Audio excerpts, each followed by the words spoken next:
Hey guys, Snowflake here, and welcome to a brand new series. I don't know if anyone watching this has ever heard of fighting fantasy books. If not, I'll briefly explain that they are basically RPG books. RPG standing for role-playing game for anyone who's really out of the loop with the terminology. But yeah, I will be playing the very first one, which is the Warlock of Firetop Mountain. So basically, I'm guessing you'll understand the concept of what a RPG game is like. This is basically a book version of it. But the caveat for these videos in this series is that any decision that I would normally make instead will be made by a random number generator. And we're going to see how far we can get into this adventure without dying, because yes, it is possible to die in this game at any point. So yeah, this should be fun. I won't give you a full-blown tutorial on how to play. Well, I guess I kind of will, but I'll do it as I go along rather than explain everything first and then just play. So I've set up a little spreadsheet to keep track of the things I need to keep track of. So, in fact, we'll set these up now. So the game starts with, you have three main stats. You have skill, which is basically used for combat. You have stamina, which is basically your health bar. Of course, in a number form, not an actual bar. And luck, which, predictably, as any adventurer does, they need luck at certain points of the game. There's no sort of set use for luck, but occasionally you can bump into a situation where you need luck.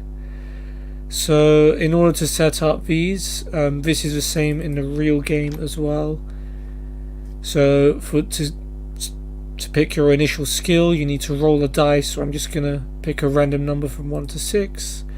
I've got 3, which is not too bad. So my skill becomes that number plus 6. So my skill is 9. For stamina, you have to roll the dice 2 times and add 12 to that score. So let's see what we get. 4, not bad. And 5, that is a very good score of 21. 4 plus 5 plus 12, I believe that checks out. And then one more time for luck. 2, not very good. We add 6 to that, and that becomes our luck score. How we use these skills I'll explain as and when the moments come. I've read the sort of intro, and we start with a sword, a shield, a rucksack, and a lantern. We also get to choose either a potion of skill, stamina, or luck. So at any point in the story we can use I think we can use 2 of these, if I remember right. But we're only allowed 1 kind of potion. And this is normally a decision I would make, but instead I'm going to leave it to Lady Luck. And it's 2, which is a potion of stamina, which I think will be very handy. I probably would have picked a potion of stamina if I was making that choice. So I'm going to quickly scroll through the rules and see if there's anything I should tell you about before we start. Yep. That explains fighting. I'll explain that if that happens.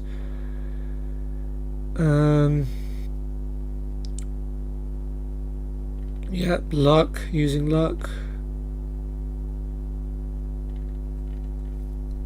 Equipment. I think this is a part I may have misread. I'm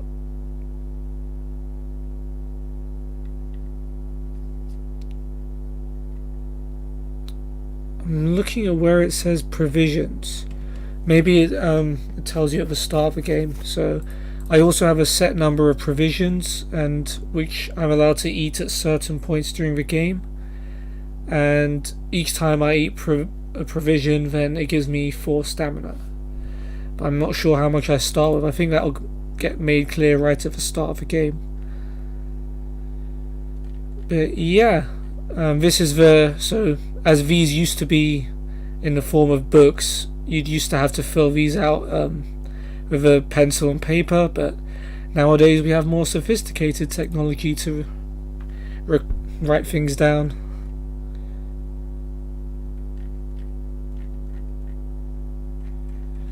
Okay, so I think this is sort of a prelude, so I'm going to read this out.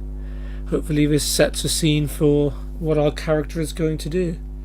So, only a foolhardy adventurer would embark upon such a perilous quest without first finding out as much as possible about the mountain and its treasures. That's me. Before your arrival at the foot of Firetop Mountain, you spent several days with the townsfolk of a local village some 2 days' journey from the base. Being a likeable sort of person, you found it easy to get on with the local peasants. Although they told many stories about the mysterious Warlock sanctuary, you could not feel sure that all or indeed any of these were based on fact. That's helpful. The villagers had seen many adventurers pass through on their way to the mountain, but very few ever returned. The journey ahead was extremely dangerous, that you knew for certain. Of those who returned to the village, none contemplated going back to Firetop Mountain. There seemed to be some truth in the rumour that the Warlock's treasure was stored in a magnificent chest with 2 locks, and the keys to these locks were guarded by various creatures within the dungeons. The Warlock himself was a sorcerer of great power. Some described him as old, others as young. Some said his power came from an enchanted deck of cards, others from the silky black gloves that he wore. The entrance to the mountain was guarded by a pack of warty-faced goblins, stupid creatures, fond of their food and drink. Towards the inner chambers, the creatures became more fearsome. To reach the inner chambers you would have to cross a river. The ferry service was regular, but the ferryman enjoyed a good barter, so you should save a gold piece for the trip. Okay, so we have 1 gold to start with. That is helpful. The locals also encourage you to keep a good map of your wanderings, for without a map you would end up hopelessly lost within the mountain. When it finally came to your day of leaving, the whole village turned out to wish you a safe journey. Tears came to the eyes of many of the women, young and old alike. Oh, of course they did. Of course they did. You couldn't help wondering whether they were tears of sorrow shed by eyes which would never see you alive again. That's very pessimistic. Very pessimistic. Okay, so the way this game works, so there are numbers 1, 2, 3, 4, 5, 6, etc. all the way up to 400, I think, usually. So the game will usually tell you to turn to a specific number to carry on with the story, so you don't read it page by page, you skip. For example, at the end here it says turn to 71. So yeah, I would scroll down to 71. That makes sense, I believe.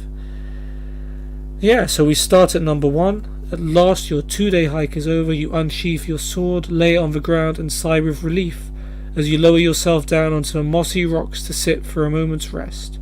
You stretch, rub your eyes and finally look up at Firetop Mountain. The very mountain itself looks menacing.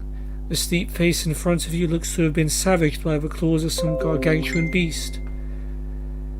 Sharp rocky crags jut out at unnatural angles. At the top of the mountain you can see the eerie red colouring, probably some strange vegetation, which has given the mountain its name. Perhaps no one will ever know exactly what grows up there, as climbing the peak must surely be impossible. Your quest lies ahead of you. Across the clearing is a dark cave entrance. You pick up your sword, get to your feet and consider what dangers may lie ahead of you. But with determination, Undertale copied this, confirmed, you thrust the sword home into its scabbard and approach the cave. You peer into the gloom to see dark, slimy walls with pools of water on the stone floor in front of you. The air is cold and dank. You light your lantern and step warily into the blackness. Cobwebs brush your face and you hear the scurrying of tiny feet. Rats, most likely. You set off into the cave. After a few yards you arrive at a junction. Will you turn west, turn to 71, or east, turn to 278? So, yep, this is a decision. So, I will leave it to RNG. I really doubt the game would put something to kill you off this early, but who knows. We're going to go west. We'll turn to 71. Okay, there is a right-hand turn to the north in the passage. Cautiously, you approach a sentry post on the corner, and as you look in, you can see a strange goblin-like creature in leather armor asleep at his post. You try to tiptoe past him. Test your luck. If you are lucky, he does not wake up and remain snoring loudly. And if you are unlucky, you step with a crunch on some loose ground and his eyes flick open. Okay, so testing your luck. So there you have it. This is where the luck score comes in. So my luck score is 8. So the way testing your luck works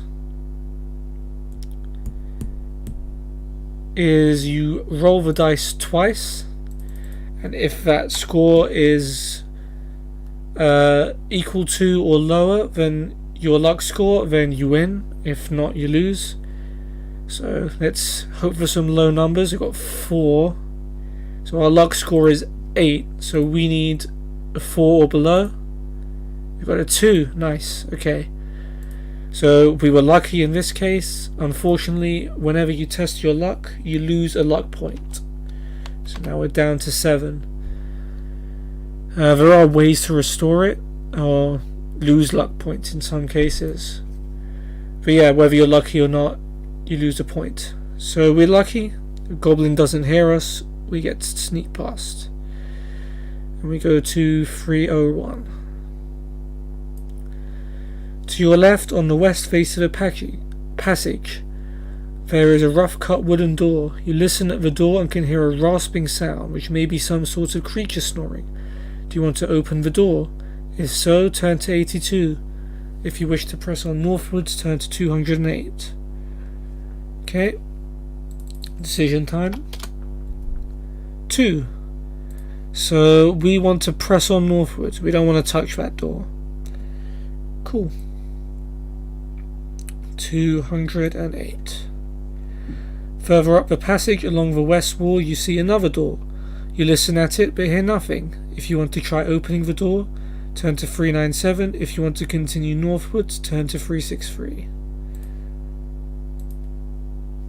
Okay, looks like this time we'll be opening the door.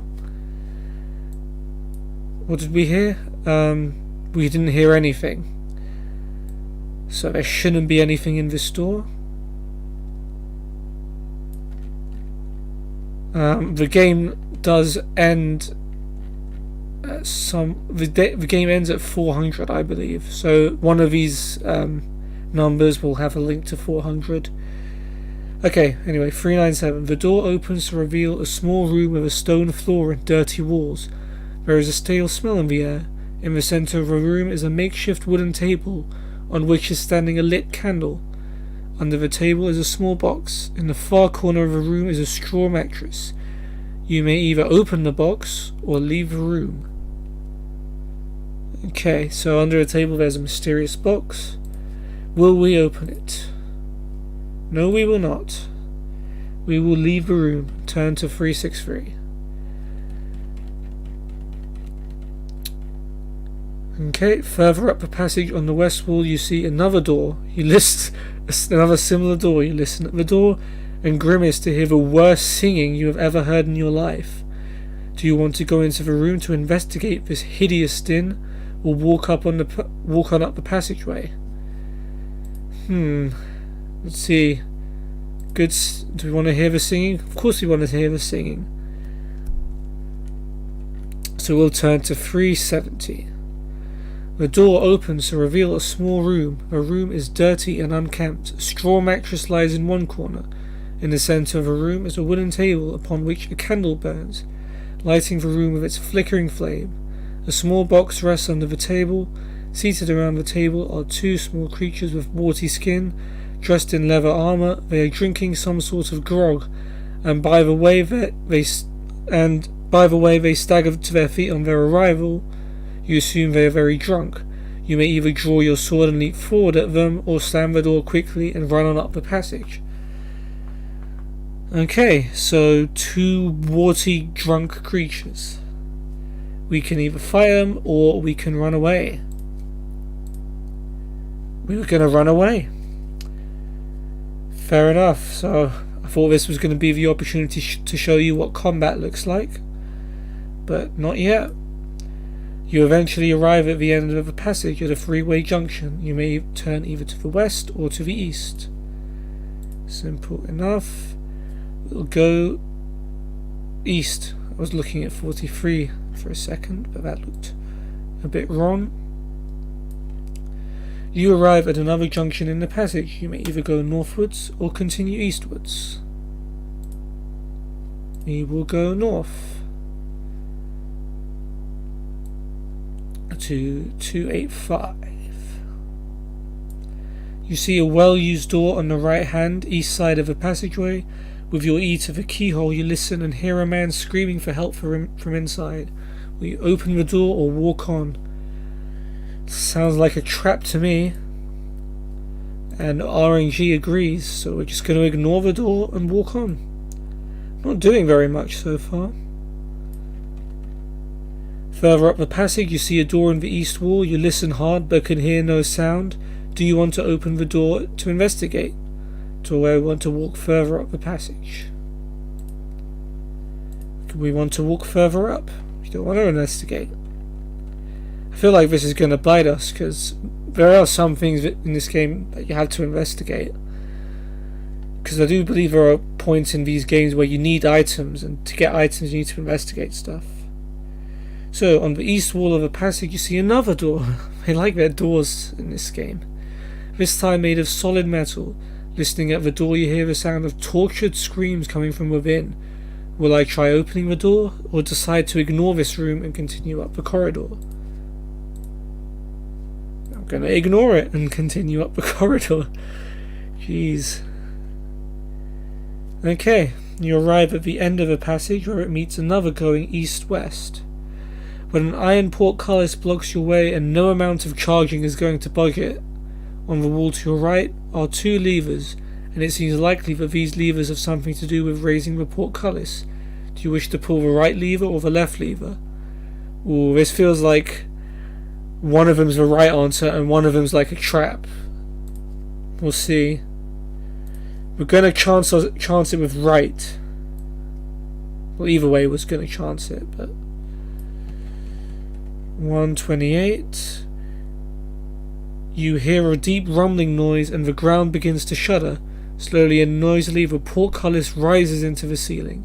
You may now walk to the junction. Will you turn west or east? So I guess we got lucky. For now, we will go to the west. 210. Shortly along the passage you arrive at another junction where you may either go straight ahead westwards or northwards. West it is. 225. The passageway continues westwards and then turns due north. Some way up you reach a junction where a narrow passage runs off to the west. Will you continue northwards or take the west way? Looks like we will take the west way. 63. As you walk along the corridor you can see ahead that it is getting narrower.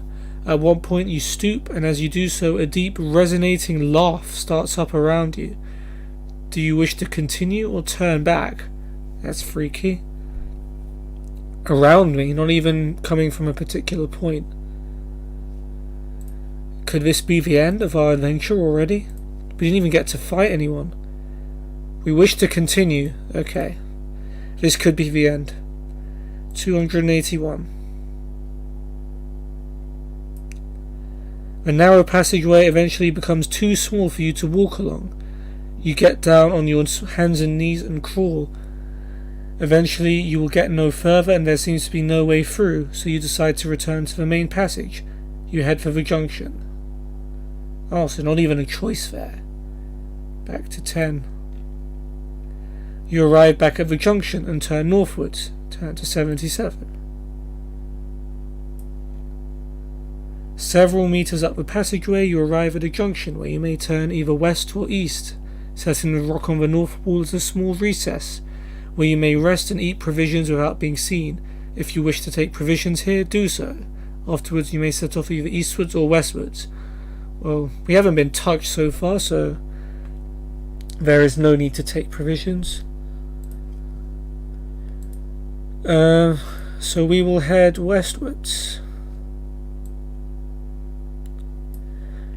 You walk westwards along the passageway. After 50 meters or so, the way turns northwards. 2 or 3 paces up the passage, you hear a crumbling beneath your feet, and you try to leap back as the ground gives way. Test your luck. If you are lucky, you manage to leap quickly backwards before a pit opens. If you are unlucky, you are too slow and you fall over 2 meters down into a pit. Lose 1 stamina point. If you are lucky, you'd better return to the junction. If you are unlucky, turn to 348. Okay, so test our luck. Our luck score, oops, that's not the one I was looking for. So our luck score at the moment is 7, so we need to roll 2 dice and hope it's below 7. So very, very close. We've got a 3, so we need 4 or less. Yeah, we got it. Our luck goes down to 6 though, so we are lucky. We go to 261. We've survived quite a bit, considering we're not making any adventurous decisions. We're just winging it and hoping luck is on our side. So yep, you reach the junction and continue eastwards, turn to 345. Yeah, I feel like I could have just skipped that and just sent us to 345. You follow the passage eastwards for several meters, then it turns to the north. Shortly you reach another junction where you may either go straight on, or you may turn right into an eastward passage that soon turns north. Okay. Oops, forgot to change this to 2. We will not take option C, we'll take option A. It was this one, right? Yeah, 381. The passage ends at a wooden door, trimmed in iron. Various inscriptions adorn the door, but none makes any sense to you. You listen, but hear nothing. You may either open the door or return to the junction. Well, if past choice of anything to go by, we're definitely not going through the door. Nope. We're just ignoring everything. Back to the junction. 280. You arrive back at the junction and this time take the passageway to the east. The passageway runs for several paces eastwards, then turns north. Turn to 311. Ooh, the passageway ends in a door at which you listen but hear nothing. Trying the handle, you find that the door opens to reveal a large square room. Okay, so we were forced to open this door. No choice there. The room is completely bare, but the floor is covered in a mosaic of tiles. 2 shapes stand out on the floor, star-shaped tiles and hand-shaped tiles. A door on the opposite wall is the only way through. Will I walk across the room to the door, walk across the room stepping only on stars, or walk across the room stepping only on hands? Now this sounds like some information we would have got by doing some investigating earlier. So instead of that, we're going to have to just rely on luck. But again, this is a very likely scenario even if you're playing the game. Okay, we've chosen walk across the room stepping only on stars. Is that going to be a fatal choice? Because I'd imagine there's some sort of trap that could take you out. You tiptoe precariously across the room to the door of the north wall. You open the door and proceed through it. That feels like luck. But again, we get away with it. Turn to 162. The passageway ahead runs northwards and you follow this until you reach another junction. Here you may either continue northwards or you may turn westwards. Westwards it is. 69. Some way along the passage, the corridor bends round to the north and you follow it until you reach another junction. At this junction you see an arrow cut into the rock pointing to the north and you decide to try this direction. Turn to 244. It's a bit too far. The passage runs northwards, and ahead you can hear the splashings of an underground river. The air becomes cool and fresh. You soon reach a wide opening of a riverbank, but despair as you look across to see no way through on the other side. To the east the river flows through a cave in the rock. You may either sit, rest and eat provisions, or continue by what seems to be the only way forward, jumping into the river and swimming downstream. Turn to 399. I've got a bit of a conundrum here. So it's giving me the choice whether to eat provisions or jump into the river. Like, if I was playing the game for real, there's no need for me to eat provisions because I haven't lost any stamina points. But the fact that it's telling you to turn somewhere if you choose to eat provisions is telling me that this will have some impact on the game. We'll try RNG first, and if it's option 2, it's option 2 anyway. It's option 1. Okay. Okay. What I'll do is I'm going to read 143, see what it says. It might be that it just goes straight to 399 after that. So 143. Okay. Sounds like that did have an impact. Right, okay. So we're gonna take 143 and does it say how much provisions you start with? I feel like it didn't mention that at the start of the game. Let me note down 143 in case I forget. I don't think it told me how much provisions you start with.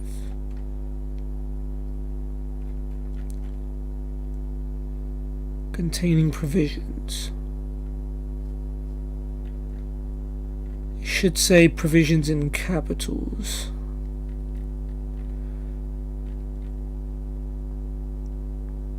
$10 meal. Oh, you start with 10 provisions. That's quite a lot.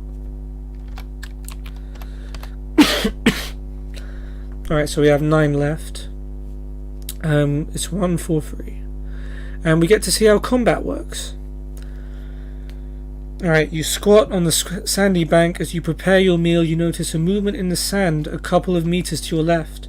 The movement becomes quite turbulent and you spring to your feet, sword at the ready. Suddenly, a large tubular head breaks through the surface, twists around in the air and picks up your scent. The smooth, segmented body of a giant sandworm rears up and sways over in your direction.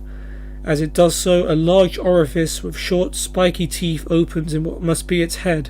You must do battle with this creature. If you win, well, you can win. You can escape after 3 attack rounds. But I'd have lost the provisions I started to eat. Okay, so I haven't lost the provisions yet, I believe. We'll see. Okay, so I get to show you how combat works. So we've got a giant sandworm. 7 skill, 7 stamina. Okay, so this is where my skill and my stamina comes into play. So I believe I roll my dice twice. I add that to my skill. So this is played in rounds. So for each round I roll my dice twice, add it to my skill. Sandworm rolls its die twice, adds it to its skill. Whichever number is higher, the loser takes two stamina worth of damage. There are more complicated things, like you can test your luck to either do more damage when you win or less damage if you lose, or take more or less damage as well, but I'm not going to do that. And there's an option to escape as well, which you can do if you're losing a fight, but if you choose to escape, you automatically lose 2 stamina, but you do get away. So we're not going to be escaping, we're going to fight to the death. But since we have higher skill than this sandworm and considerably higher stamina, we should be able to win. But yeah, it's up to RNG, so we'll do R2 dice rolls first. So whatever numbers we get is added to 9. So hoping for high, we get a 1 and we get a 4. So that's 14. And we'll do it for the worm now. So the worm starts with 7, so we're hoping for 6 or less. So we've got about a 50-50 shot here.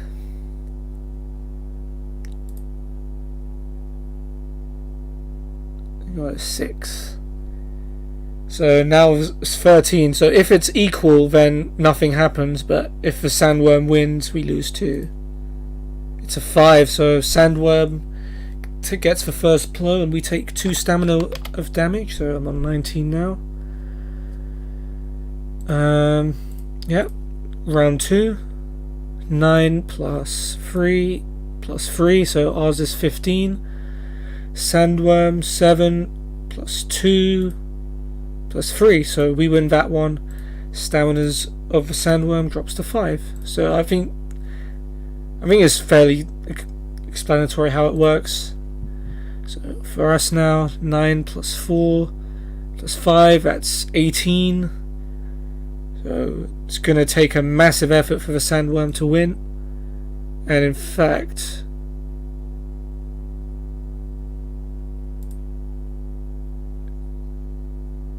yeah, we beat him. Sandworm goes down to 3.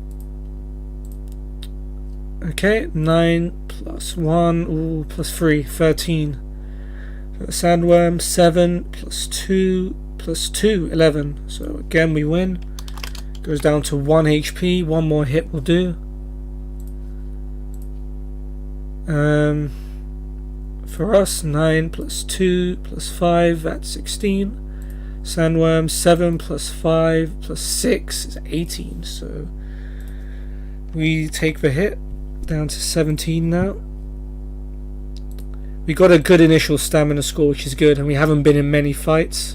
We still have potions of stamina as well if need be, and we do get to eat after this. So far, since provisions give you 4 stamina, we'll be right back up to full HP.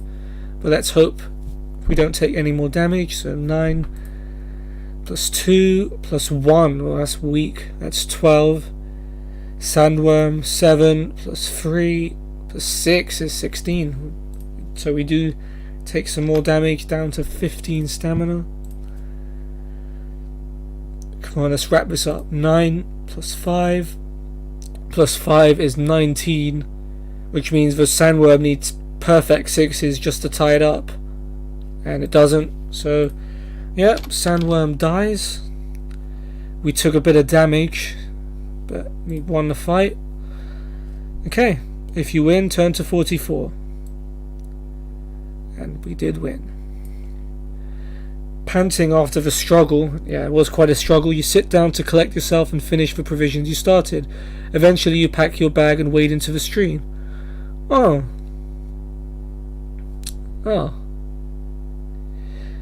So we had to go that way anyway. So I'm thinking, if I'm in the game, we'll take the fight.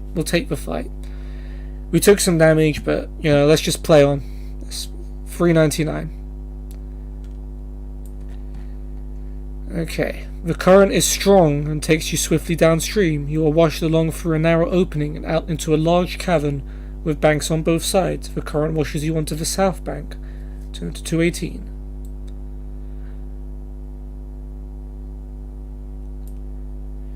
You are on the south bank of an underground river.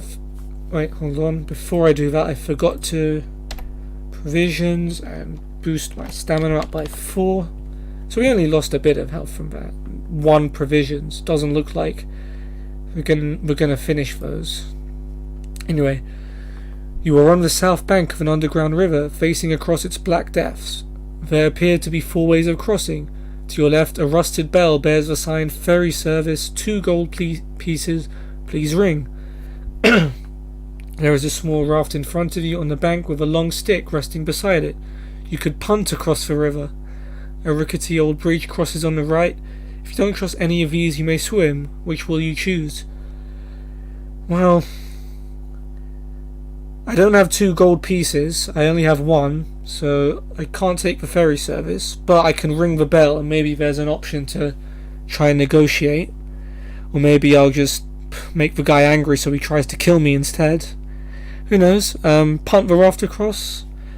Well, if I have done punting in real life before, if it's anything like my real life skill at punting, I'd rather not give that a go. And a rickety old bridge, or swimming. So none of those options seem particularly exciting to me. But the good news is I don't have to decide. Well, let the random number generator decide. So this part of the game feels like it's important. Maybe this is a make or break moment. Number 2. We'll be punting. Lovely. Turn to 386. You climb on the raft and start to punt your way across the river. The going is not easy. In the middle of a river, the raft seems to take on a will of its own and bobs up and down dangerously. Uh-oh, magic stuff.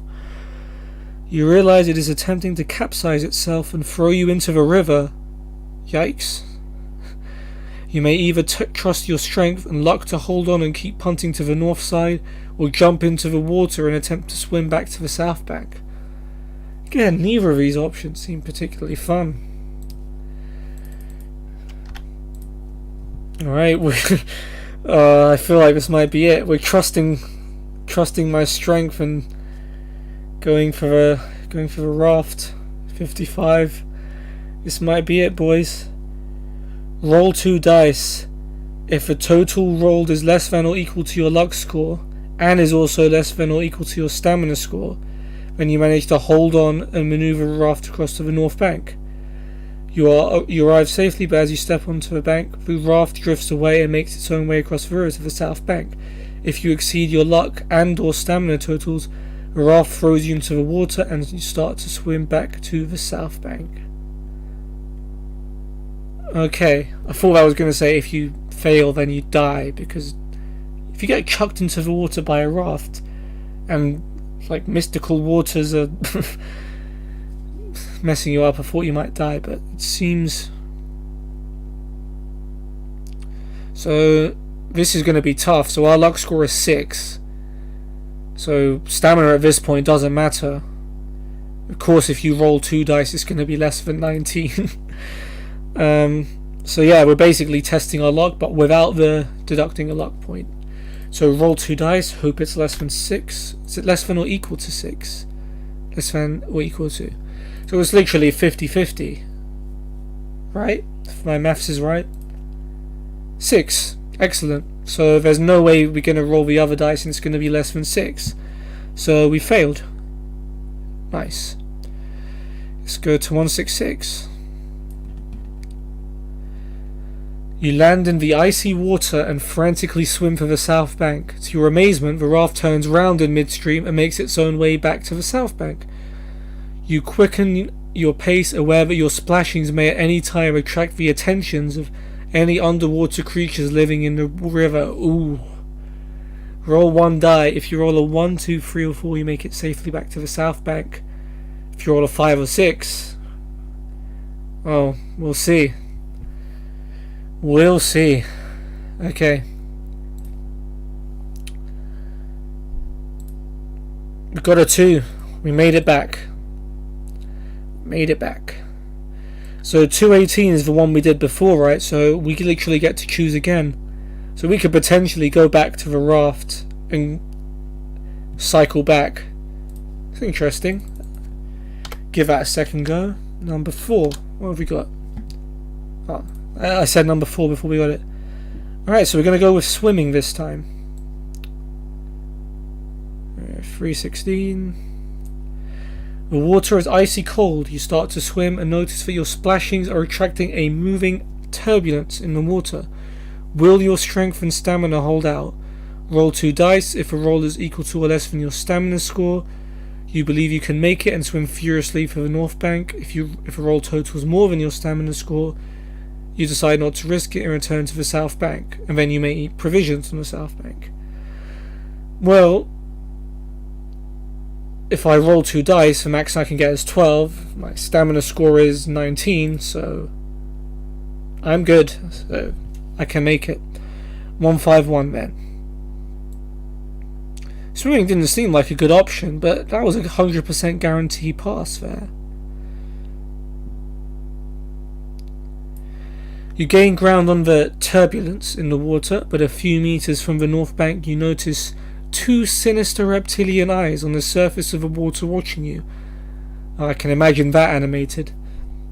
If you decide you'd rather not face the owner of the eyes, you may turn round and head straight back to the south bank at full speed. You arrive exhausted, lose 1 stamina point and turn back to 218. Alternatively, you can risk the eyes ahead.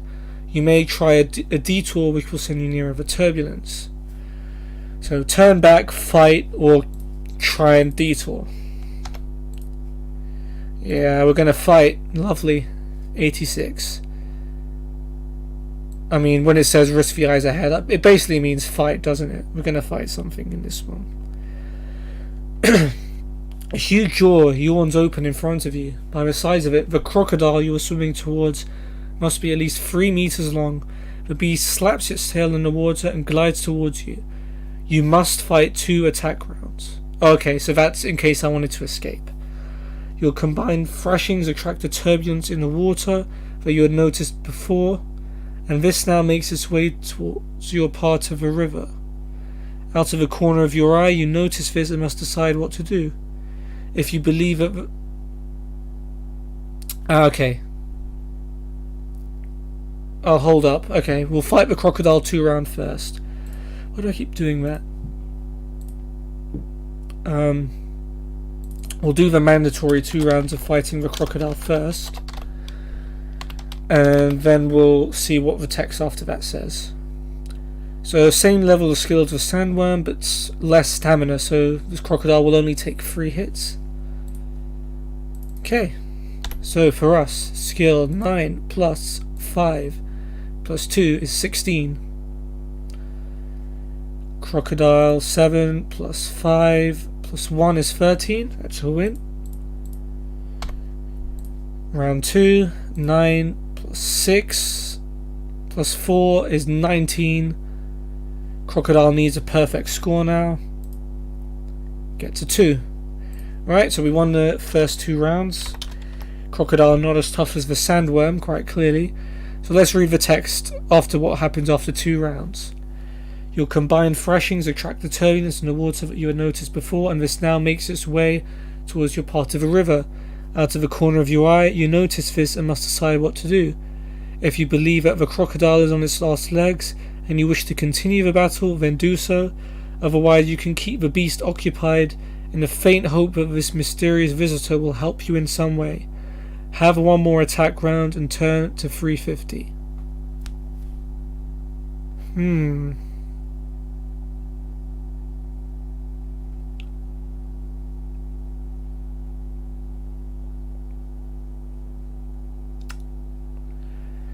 Okay, this is technically a decision, so I'm actually gonna leave this to the RNG.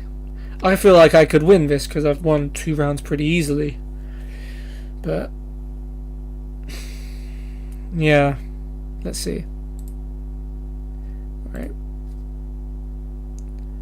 we're taking part 2. Have 1 more attack round and turn to 350. But what if we beat the crocodile in this attack round? Okay, so I assume even if we beat the crocodile, we'll probably have to pay some price for stalling. So yeah, we'll have a round. We'll see if the crocodile beats us. Well, we have to have 1 more round. So 9 plus 6 plus 2 is 17. 7 plus 6 plus 4 is 17. So we didn't actually beat the crocodile for this round. We tied. So we'll go to 350. So the crocodile's still alive. 350.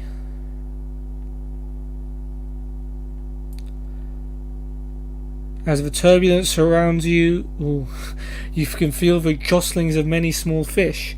They start ripping your flesh with vicious bites, and you realize that you are surrounded by deadly piranhas. If during your struggle with a crocodile you have wounded it, you are lucky and most of the fish attack the bleeding reptile. If you have not wounded the crocodile, then the fish may go for either you or it. Throw 1 die. If you throw a 1 or 2, the majority of the piranhas go for you. If you throw a 3 to 6, the majority attack the crocodile. Okay. Let me reread this. If I've wounded it, I'm lucky. Most of the fish attack the bleeding reptile. I have wounded it, so there's no dice roll here. Poor crocodile gets attacked by the piranhas. Treat the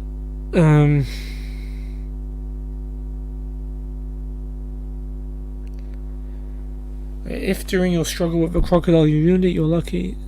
If you throw a 1 or 2, the majority of the piranhas go for you. If you win, you can swim to shore. Turn to 7. You may eat provisions here and restore 1 luck point.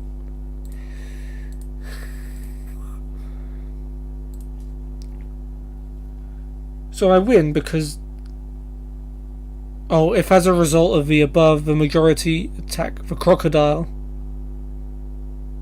No, they still all... Treat the piranhas and creatures. If as a result the majority of the fish attack you, their scores are... Piranha skill 5, stamina 5. If as a result of the majority... Okay, so I finally understood this. So majority attack the crocodile because it's wounded. So I get to fight the piranhas, which have a... which together have a skill of 5 and a stamina of 1. Presumably the crocodile fought back and hurt the piranhas. Okay, gotcha. So piranhas, skill 5, stamina 1. So hopefully this should be 1 round. So 9 plus 6, 15. Plus 1, 16. Yeah, piranhas can still win that. Piranhas, 5 plus 1 is 6. Okay, they can't win. Piranhas die. We don't get hit. Bonus. If you win, you can swim to shore. You may eat provisions here and restore 1 luck point. I think I'll do so. So that restores our stamina back to full. You can't go past your max health. And we restore a luck point as well. Up to 7. That is good news indeed. So, yep. Go up to 7. You're on the north bank of a fast-flowing river in a large underground cavern. Turn to 214.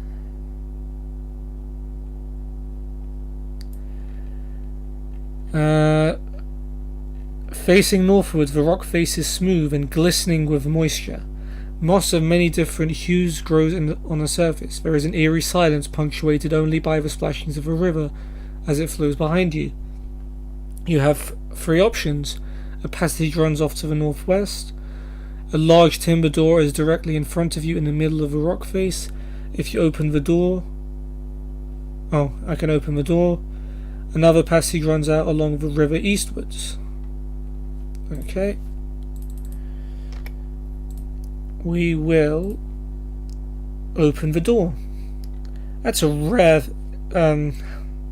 situation in this game. We normally don't like doors. You find yourself in a short, narrow passageway with a door ahead to the north. You try this door. Turn to 49. The door squeaks open on rusty hinges. The room is dark and your eyes begin to adjust themselves as you close the door behind you. You can hear a shuffling in the room, but before you can react, a blow to your head knocks you senseless. Ooh. Lose 2 stamina points and turn to 122. That's not good. So we take the damage we just regained. Turn to 122.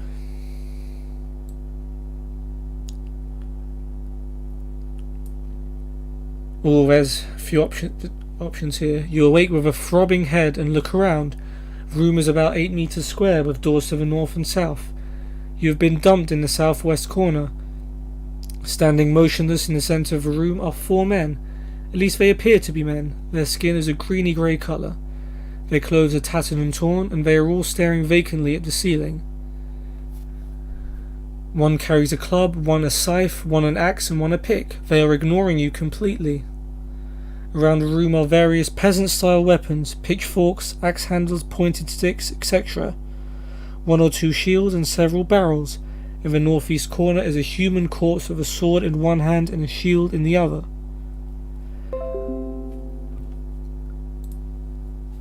You move your hand up to your head to feel for signs of blood, and you are relieved to find you are not bleeding. But as your hand moves, the strange creatures in the centre of the room turn their eyes down towards you. Do you try to talk to them, jump to your feet and charge them with your sword, or scramble for an exit through the south door? So we're gonna, what, 1v4? Could do. Nope, we're going to scramble for an exit. Seems like the wisest decision. Your head hurts and you feel dizzy as you rise to your feet. The 4 men stir into action and move towards you in single file with their weapons ready. You grope your way down the wall for the south door, but it will be touch and go whether you make it. Your foot slips on a loose pebble and you fall to the ground. Before you can regain your footing, the creatures are upon you. Oof. The exit did not work out well. 282. The 4 creatures shuffling towards you are mindless zombies. Their vacant eyes suggest that their actions are controlled by a will which is not their own. You are still dizzy to think properly, but you must act quickly. The first zombie reaches you and prepares to swing his club. You must fight him. If you defeat the first zombie, add 2 luck points and turn to face the other 3. Fight each in turn. Okay, so this is going to be a heavy combat section. So yeah, we'll start off with regular old zombie. Skill 7, stamina 6. I don't know why we're lucky enough to fight them one at a time. I guess because the zombies are slow, you can sort of kite back and fight them properly. So this is the zombie with a club. Okay, so this is another 9 versus 7. So yeah, 9 plus 3 plus 6, 18. 7 plus 1. Okay, he's already lost. Stamina down to 4.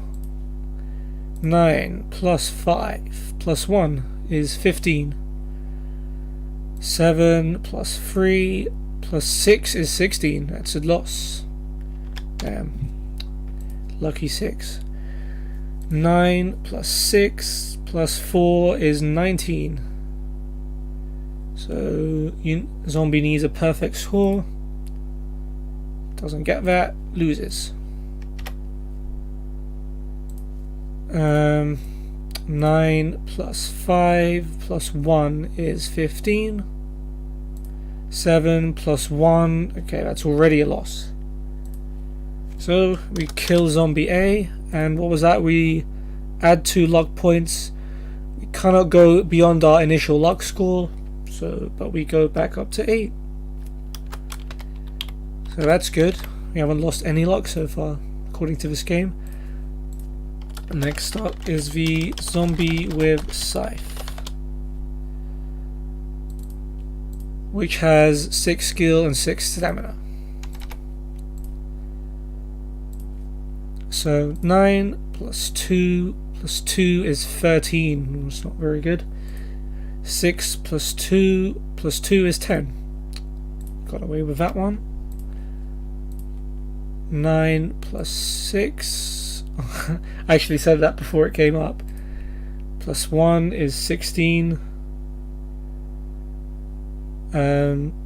6 plus 1, that's already a loss. Down to 2. 9 plus 1 plus 2, oh, it's not good, that's 12. 6 plus 1 plus 4 is 11. Oh, and we got away with that. And defeat the zombie with scythe. Next up is zombie with pick. 6 and 6 again.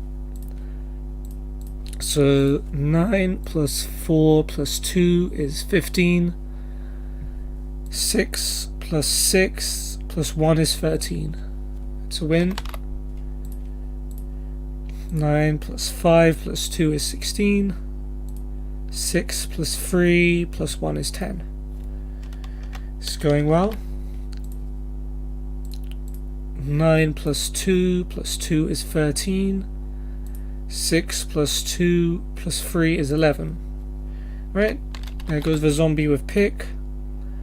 Zombie with axe, which has 6 kill, 5 stamina, but because it goes down in 2s and we're not testing our luck, it's basically the same. 9 plus 6 plus 1 is 16. 6 plus 3 is plus 2 is 11. Win.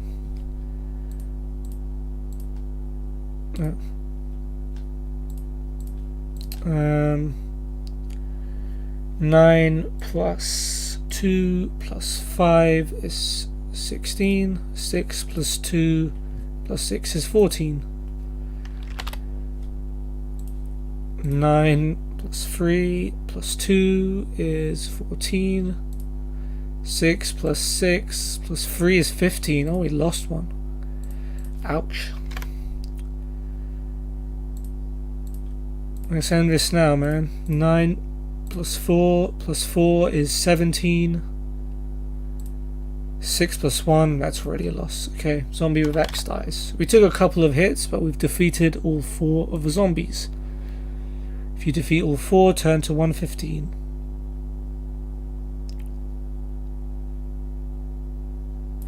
The poor wretches lying dead at your feet almost look happy to be relieved of the burden of life, but as you look down at them, you sense that you are not the only one to know of their deaths. Looking around the room, you may investigate the weapons lying around, go over to the dead body in the northeast corner, or check the barrels.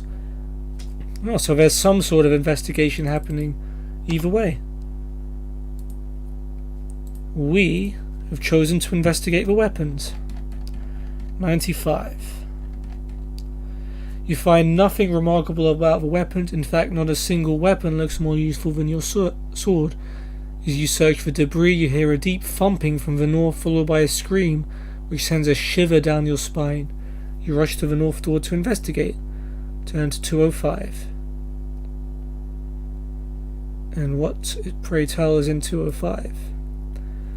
The door opens and you find yourself in a dark crypt of some kind. The room is very large. At one end is an altar, and various coffins are strewn about the room. There is a door behind you in the south wall, and also one in the west wall. If you want, you can investigate the room further, or if a place gives me the creeps, I can leave via the west door. Well, no doubt this place definitely gives me the creeps, so out we go. You are in a narrow east-west corridor. Looking westwards, you can see a crossroads ahead. You go onto the crossroads, turn to 37. We have lasted a long time. I expected to die a long time ago. Standing at the crossroads, you may either go north, west, or south. We'll be going south, even though winter's just finished. Get it?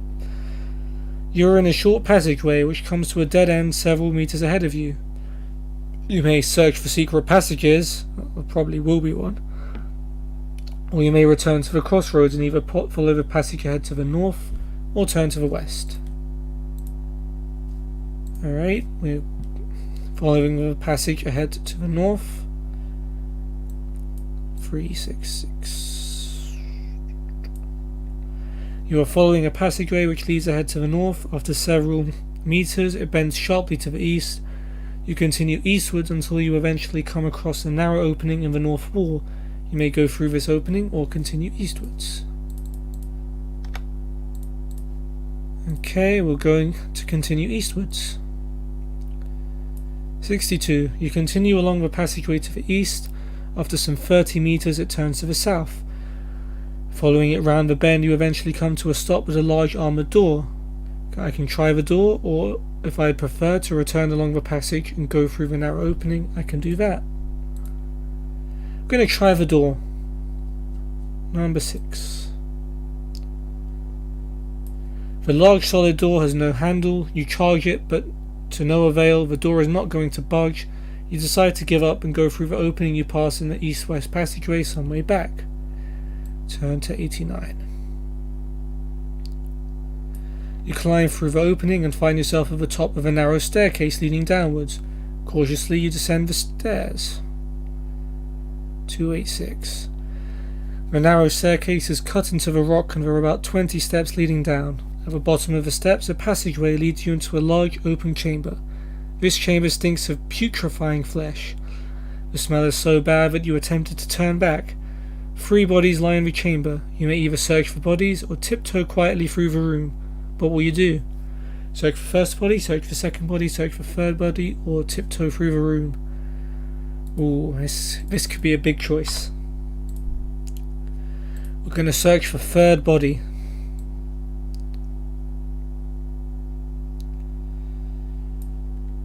As you search for body, you try to avoid looking at the terrible face, grey and decomposing.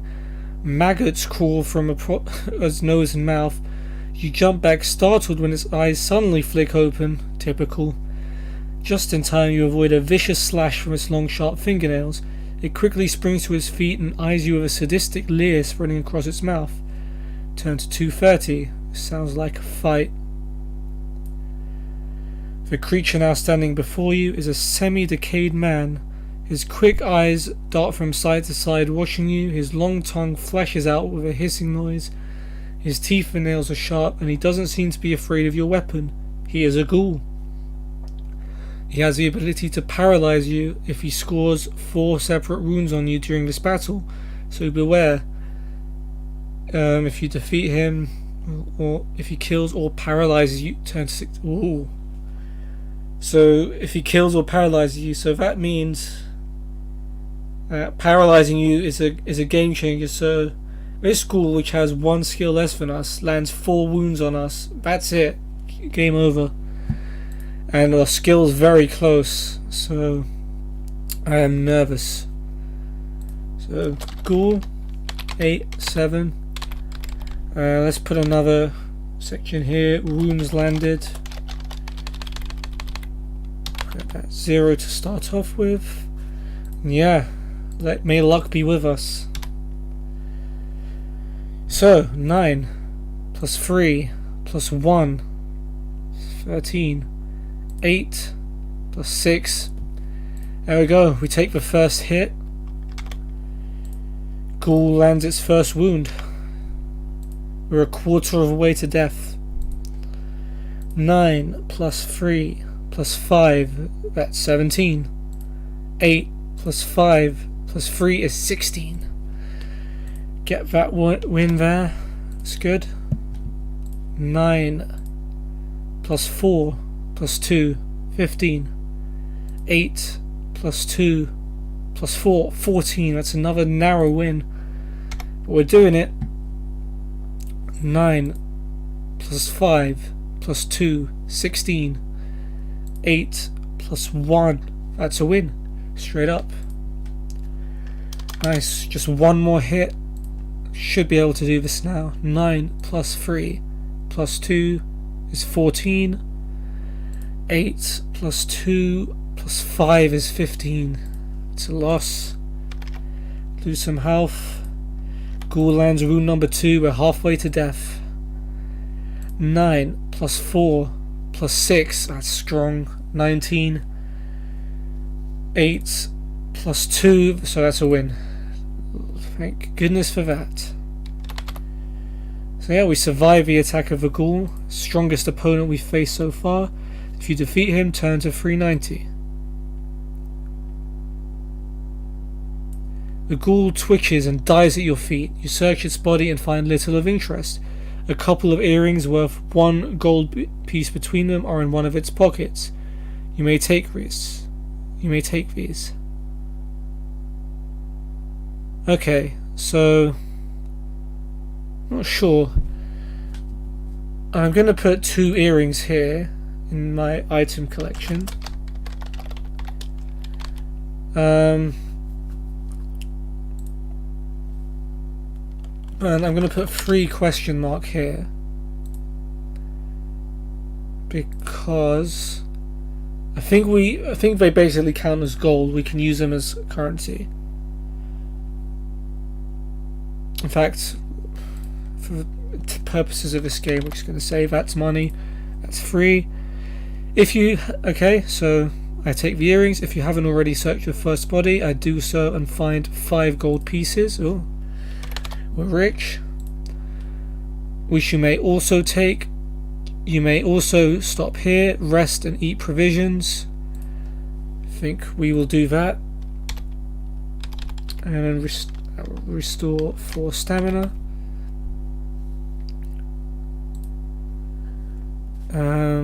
You can add 2 luck points for killing the ghoul.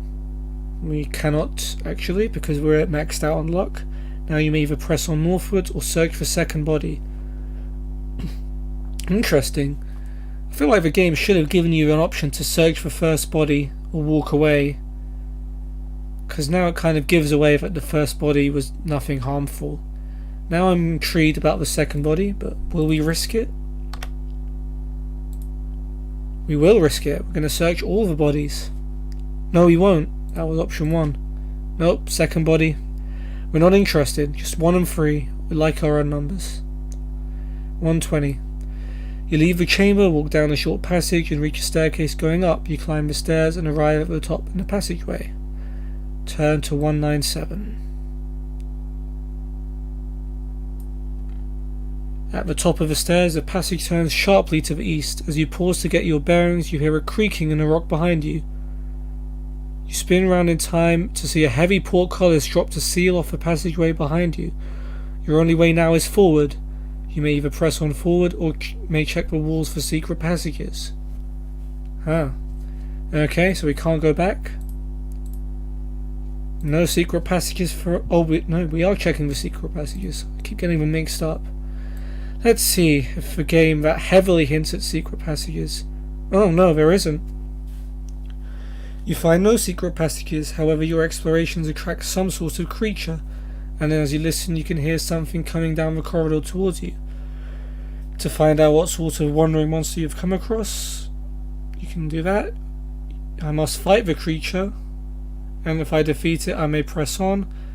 However, at section 161 you will not be told where to progress to, so write down 48 now so you will know where to go. That's a weird one. You could have just... Okay, so it's like you have to find out what the monster is, and if I find out I have to fight it. Okay, let's write down 48. Thanks for the advice, game.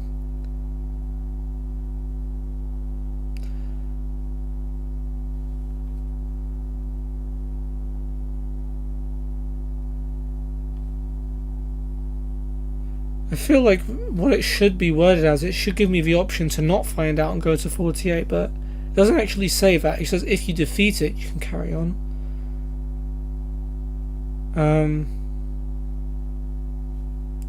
Yeah.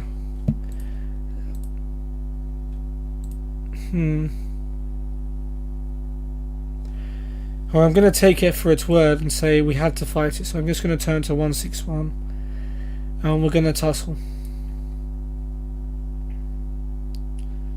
Ooh. Make sure you have noted the reference as instructed on the last page. You will return to that reference after dealing with a creature you are about to encounter.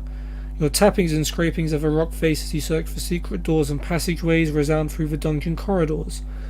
Various creatures roam freely through the underworld, and your noises have just attracted the attentions of one of the following monsters. Roll 1 die, consult the table below, and over to find out what has come to investigate.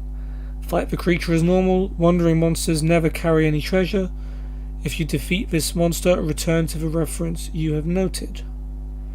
So we can either fight a goblin, orc, gremlin, giant rat, skeleton, or troll, and the choice belongs to RNG. This time it actually is meant to be a dice roll.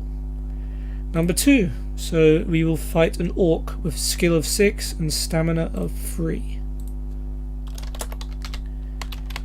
Fancy my chances, I have to say. So 9 plus 3 plus 2 is 14.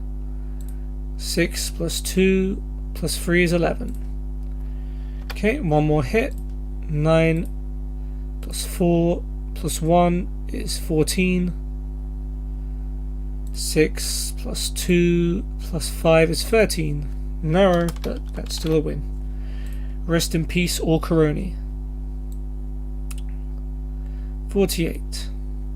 You are in an east-west corridor. If you go east, you will turn corner northwards. To go this way, or go west. You will be going west. Turn to 60. You walk along the corridor only to find that the way westwards is blocked by a heavy portcullis. You walk back to where you were. Turn to 48. I guess technically we should RNG. Okay, this time we're going north. So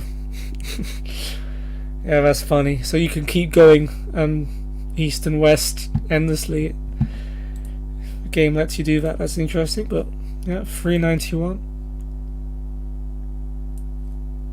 You're at the south end of the north-south corridor. Looking northwards, you can see a passage coming off from east wall. Do I want to go up to this passage, check for secret passages as I walk northwards, or go south following a bend to the west? Go back to 48. Okay. This is where we might be stuck in a loop here. Let's see. Okay. Going back to 391. I think I'll try and remember which numbers are what so I don't have to keep scrolling. Yeah, so back to 391. We have the same choice as before. And we're going back to 48. I guess we have a choice. 1 means go to 60. 60 goes back to 48. But 48 goes to 391. Okay. Go up this passage, turn to 52. Okay. You're standing at a T-junction or a passage to the east comes off a north-south corridor. You can go south, check for secret passages, go north, check for secret passages on the way northwards, or go east.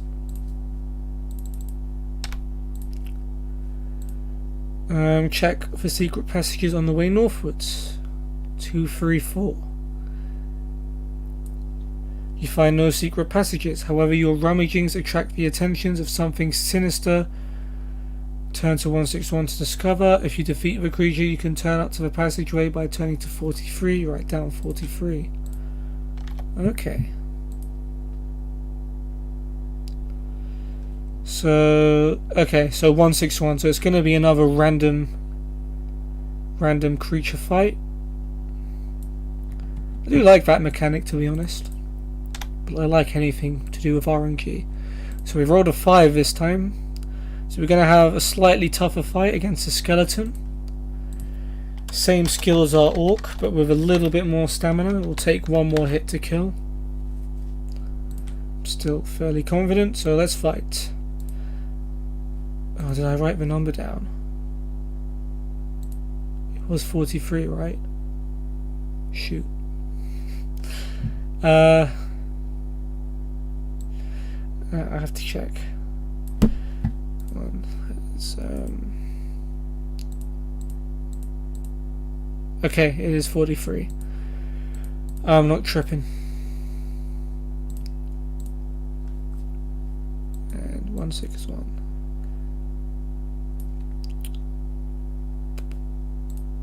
Okay. Yeah, I rolled a 6. Yeah, because I rolled a 5 to get the skeleton. God, I'm a mess. 9 plus 6 plus 5. That's 20. There's No way the skeleton can beat me there. It's good. 9 plus 6 plus 3 is 18. So a skeleton can only tie with 2 6s. Doesn't even get 1. One more hit will do it. 9 plus 4 plus 4 is 17. 6 plus 4 plus 1. Right, calm win. And we are going to 43.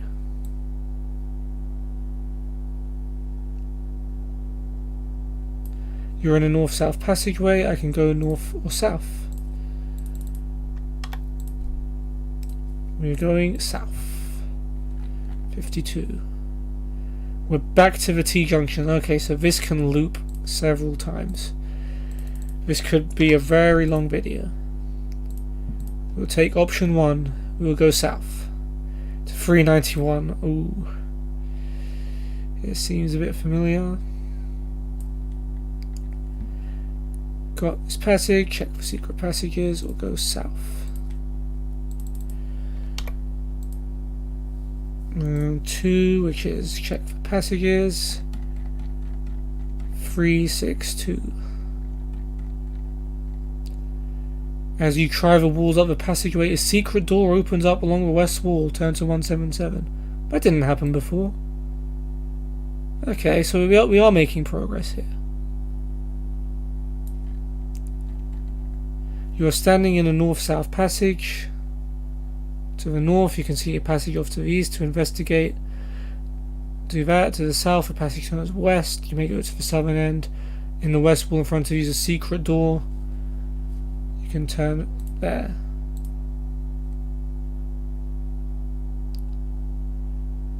Okay. I think I've destroyed the RNG machine by running it too many times.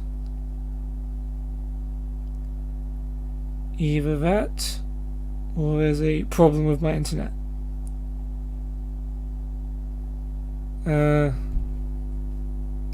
Try again? No?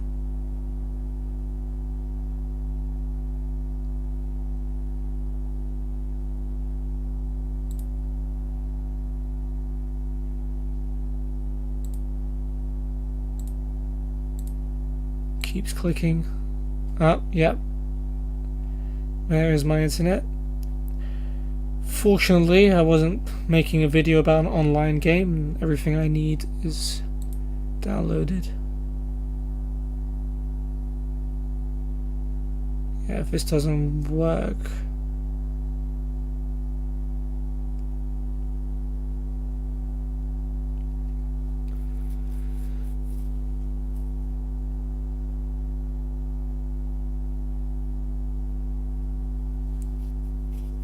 Oh, there you go. We got our numbers back. Number 3. Secret door. So we are making progress. Turn to 175. We'll scroll up a bit. You're standing in a narrow corridor. Behind you is a secret door to the east. Ahead of you is a crossroads. To go through the door, go there. To walk to the crossroads, go there. So we're gonna go through the door, which is back here, which gives us the 3 options we just had again. 1. Right. Going to 52. We're back to the T-junction. Oh man. This is probably the worst book to start off with, because there's so many ways to just loop. Right, south 391. Go up the passage, check for secret passages, or go south. Check for passages, which I believe we found, which is 177.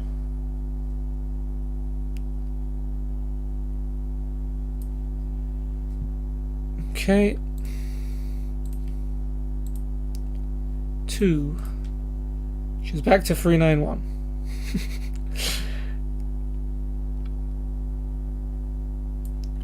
All right. 3 this time. Go south to 48.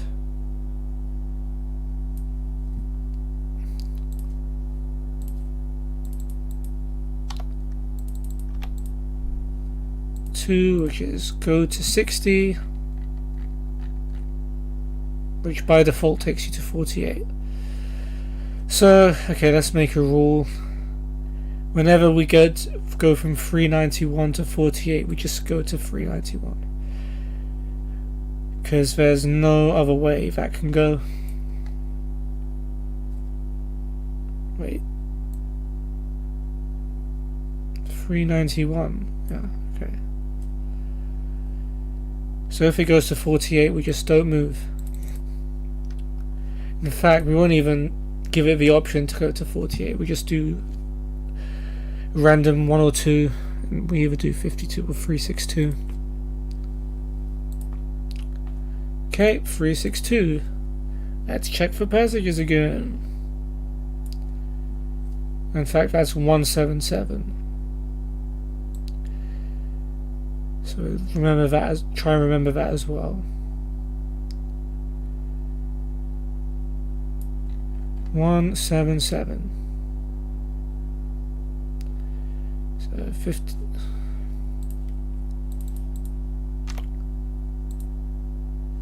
That's a 2. We're back to 391.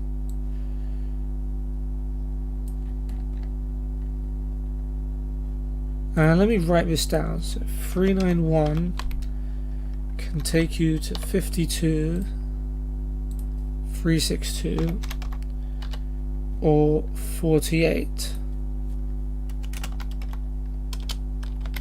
Okay. So, alright, we'll just do 3 for the sake of it. 52. So 52 is the T junction, which can take you to 391, 362, 354, 234, or 291. Okay.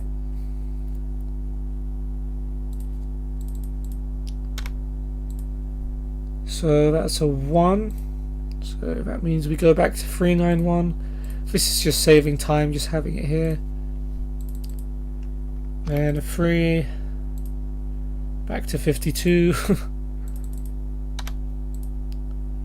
2, which is 362. Which is another one that can loop back. So yeah, we can check our passages.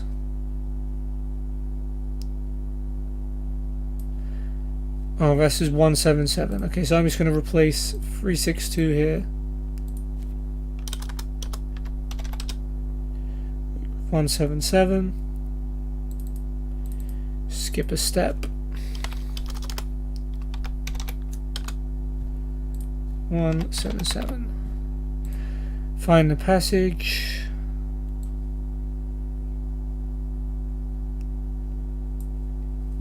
So that's 52, 391, or 175. Okay, that should speed up this part of the game. So 177. You got a 3, which is 175, which is seemingly the unique option. 175 can either take you back to 177 or to 267. Okay. Hopefully it takes us to the unique option. Nope, back to 175. So probably back to 177. Choice of 3. Back to 175. Oops. And now we take the unique option of 267.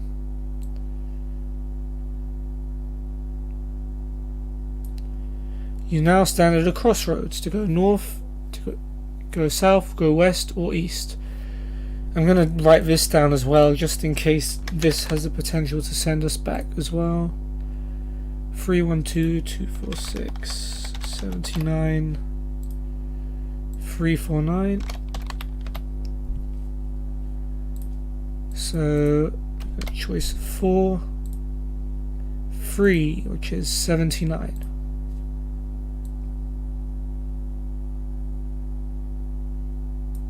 The passageway ends in front of you in a dead end. If you wish to search for secret passageways, if not, return to the crossroads at 267. So yeah, that can loop as well.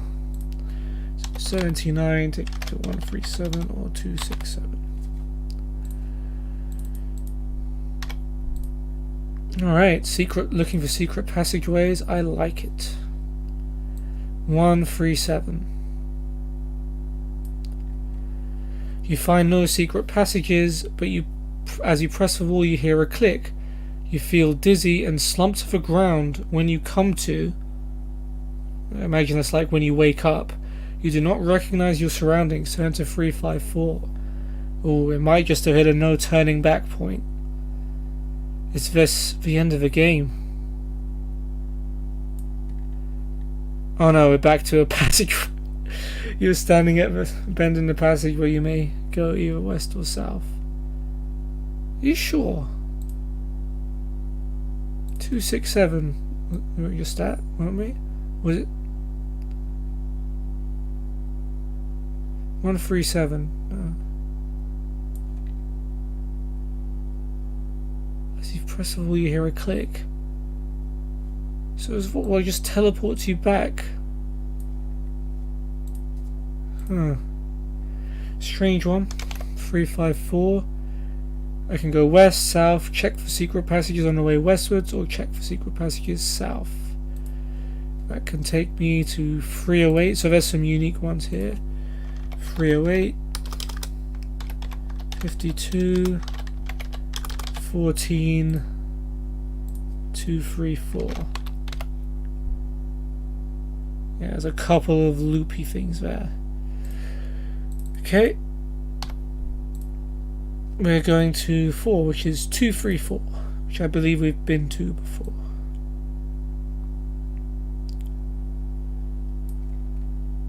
Okay, find no secret passages, and I need to fight something again. Okay.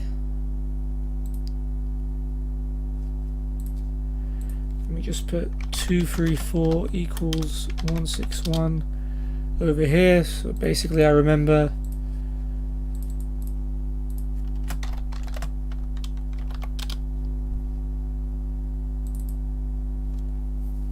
so okay, I'm gonna have to fight something else here.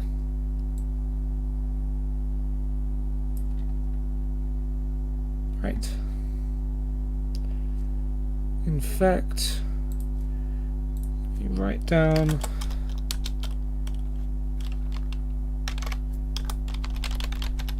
this is just in case in a worst case scenario that I get stuck in a really long loop. This should speed it up as quick as possible. Goblin, orc, gremlin, giant rat, skeleton, troll. 566568.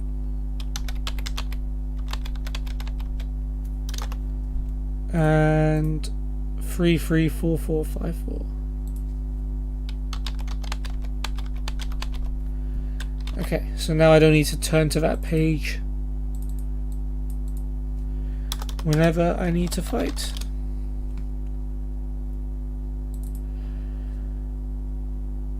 Okay, cool. So we will be fighting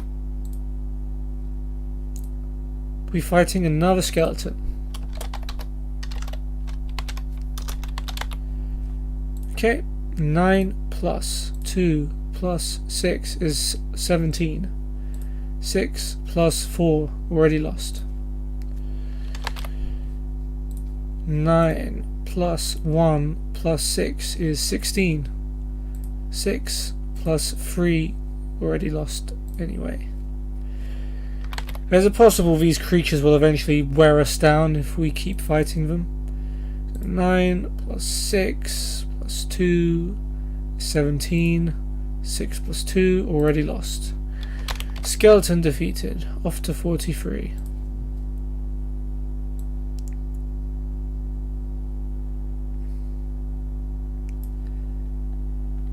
You're in a north-south passageway to go north 354, south 52.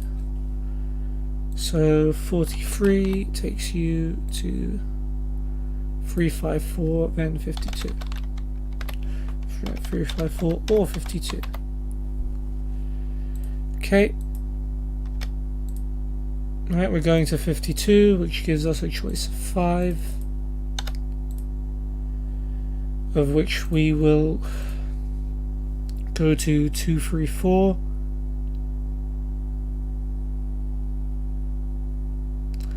which is another fight. Okay, so we're going to pick another random fight. Eventually we're going to get a troll and we might be in trouble then. But for now we've got ourselves a giant rat with 5 skill and 4 stamina. It should be an easy fight.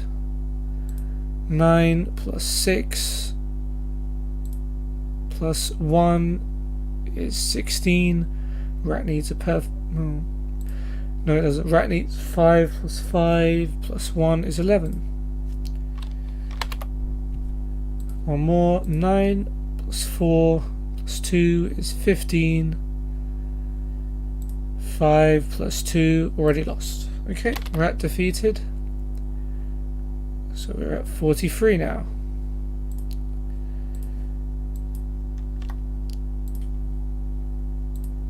Two. Back to 52, which is the big T. 5. Okay, we've got a 3, which takes us to 354. That gives us 308, 52, 14, or 234.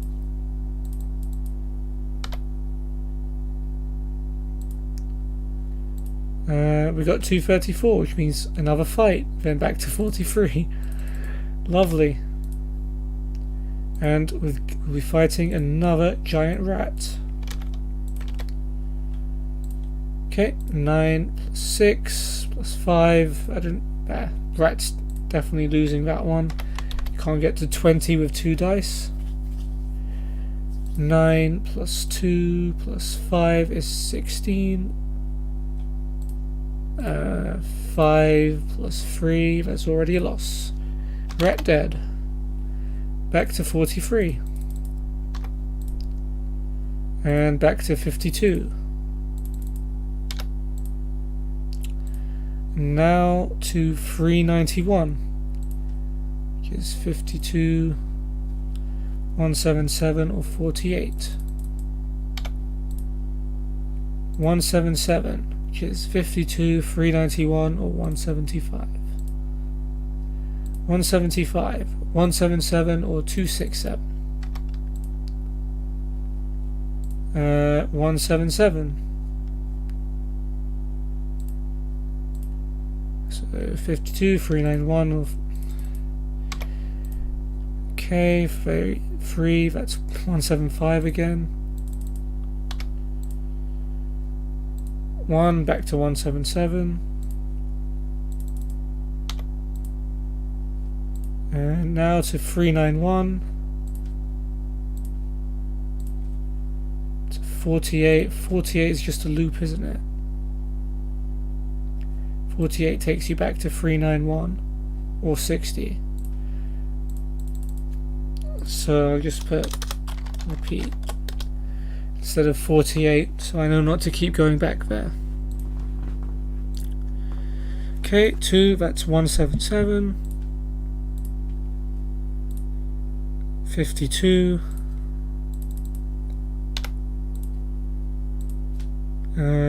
2, 3, 4. So that's another fight, and then 43. Cool.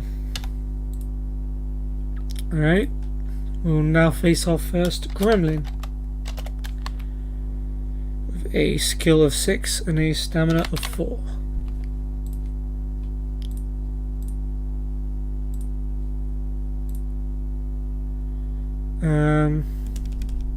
Yeah.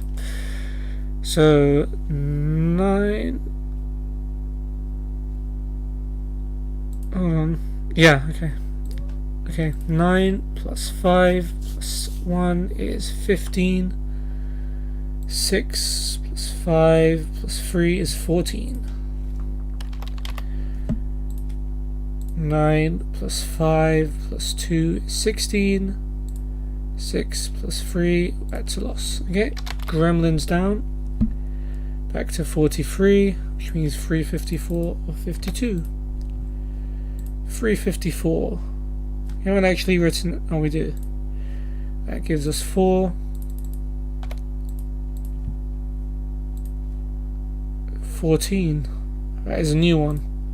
Let's refresh our memory to see what 14 or what 354 was.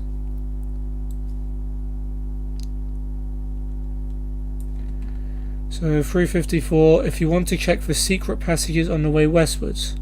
So this is something we haven't done yet. 14.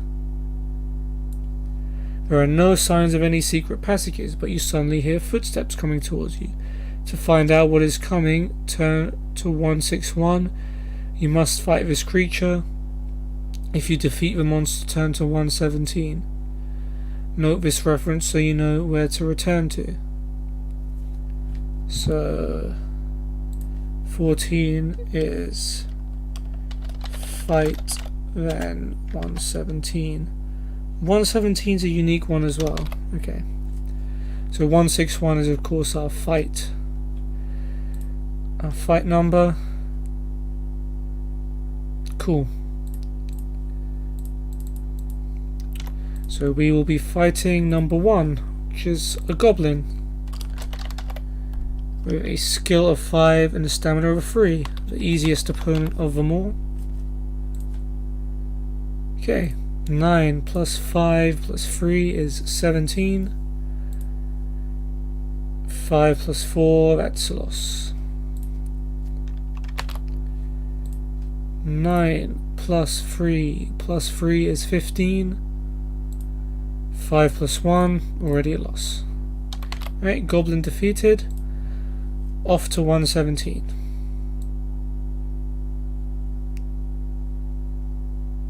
You are in an east-west passageway. To go east, turn to 354. To go west, turn to 308. So, hold on.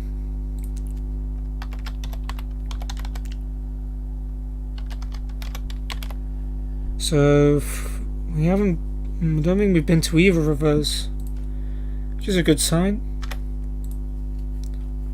308.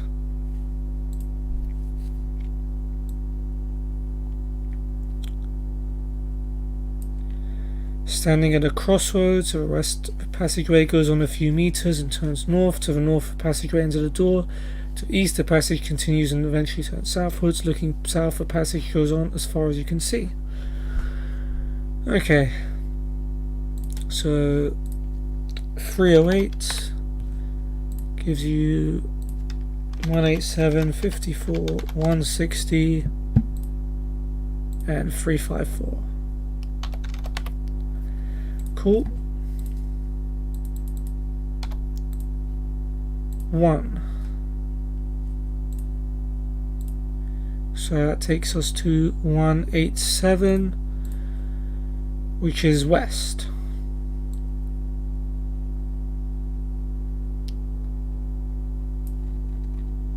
You're standing in the corner of a bend in the passage. To the north, the passage ends in a dead end. To investigate this, turn to 171. To go eastward, turn to 308. So 187 is 171, 308.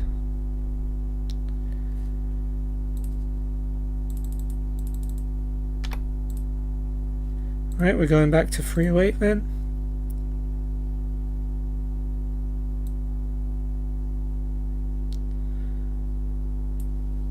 Back to the crossroads. 354. Don't think we have that one yet. You're standing at a bend in the passageway. May you go either west or south. To go west, oh, we have got 354, haven't we? Yeah. Okay, that's another 4. We're going to 308.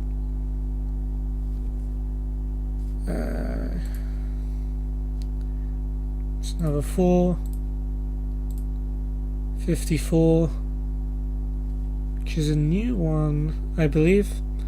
Don't think we've done 54, so we're going... Which way was 54?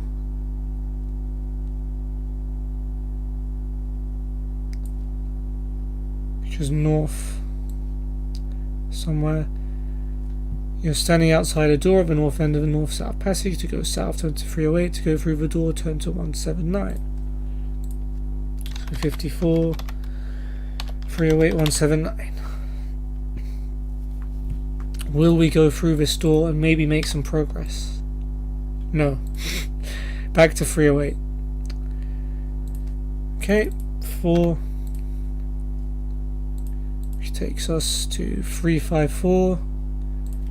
Another choice of 4. We're going to 14, fight, then 117. I guess I can remove this, because this is basically fight, then 354, 308. Get rid of the middleman.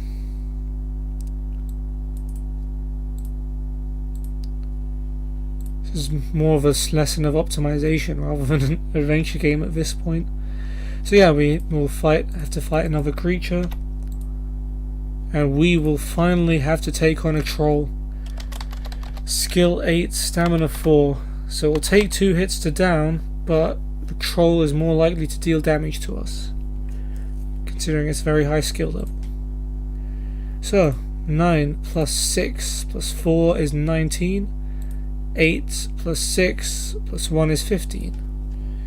Right, we win that. 9 plus 1 plus 1. Ooh, that's a horrible score. 11. 8 plus 6. Yep. Troll hits us. We taking hits. 9 plus 1 plus 2 is 12. Oh god. This troll's gonna kill us at this rate. 8 plus 5. Yep, that's already a hit. 13. Troll is beating us up. 9 plus 5 plus 5 is 19. It's better. 8 plus 5 plus 2 is 15. Okay, troll's down. But we took a couple of hits there for sure. Okay, we'll move. I forgot. Where did I come from?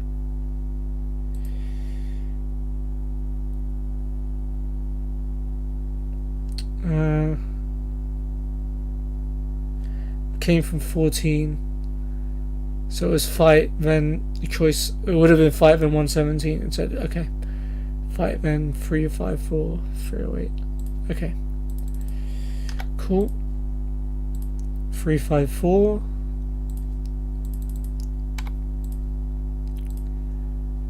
And 234, that's fight, then 43. Or fight.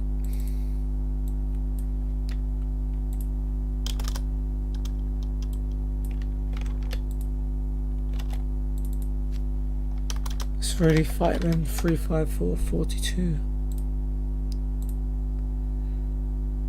Okay.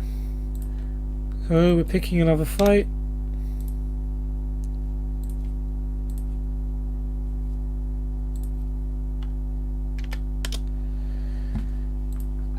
What do we get? Sorry, 4. Giant rat.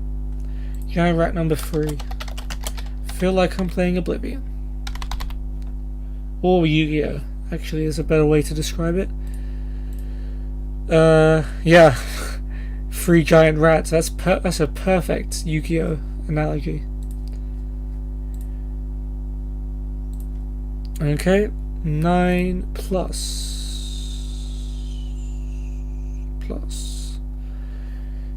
Oh dear. Internet's gonna give up on me. No, it's not. 9 plus 6.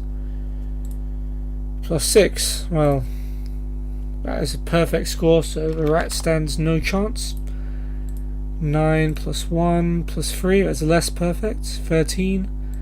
5 plus 5 plus 5 is 15. The rat lands a hit.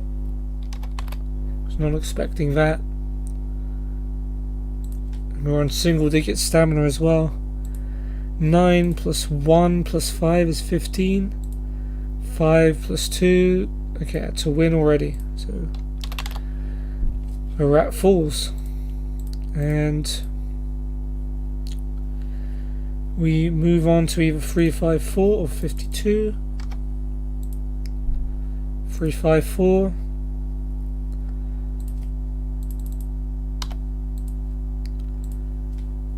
Three. So that's 14, which is fight. Then 354, 308. So we'll be fighting a gremlin, which is 6-4. Alright, 9 plus 6 plus 3, 15. 6 plus 3 plus 6, 15. So nothing happens. 9 plus 3 plus 4 is 16. 6 plus 3 plus 1 is 10. Strike 1. 9 plus 1 plus 5 is 15. 6 plus 3 plus 4 is 13.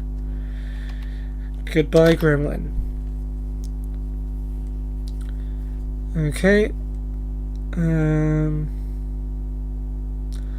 Yep, so 354 or 308. 354.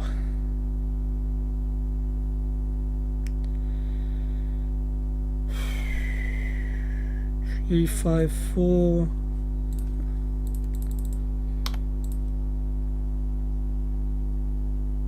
Did I click that properly? I can't tell if I click that properly. I'm going to click it again just in case. Sorry if I did click it and I missed out. I was blanking out for a second. So we're on 354, so it's 14, so we're fighting something else. Another giant rat. You're not allowed to have 4 in a deck, that's cheating. Cheating. Right, 9 plus 5 plus 3 is 17. 6 plus 5 plus 3 is 14. 9 plus 2 plus 3 is 14. 5 plus 6 plus 1 is 12. Rat dead. 354 or 308. 308. So, choice of 4. 308 to 187, that's 171 or 308. 308. Which is another 4. 187 again, so back to 171 or 308. 171. Let's go back to 187 and remind ourselves of what 171 means. Okay, so we're investigating a dead end. Okay. Let's put 171 here just in case. Okay. You're standing at the north end of a short north-south passage. You're at a dead end. To investigate the wall, turn to 337. To go southwards, turn to 187. So there's one way forward and one way back. Who wants to bet we'll be heading backwards? No, we're investigating. Quality. 337 then. Oh no. You find no secret passages, but you hear a click, you feel dizzy, and you go back to 267.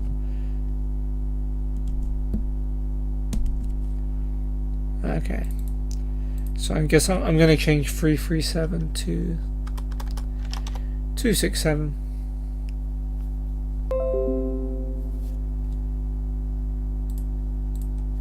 Eventually we will find a way to die. or somehow get through this. I mean, the troll did a pretty good job on us.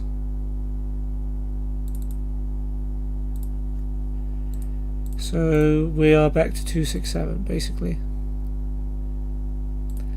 Okay, 267. 246. It's not on the list. Let's see what 246 does. Well, let's see what 267. Right, that's going south somewhere. Okay, nothing too special. You set off south along the cobbled passageway. It swings west, then west again until you find yourself at a freeway junction.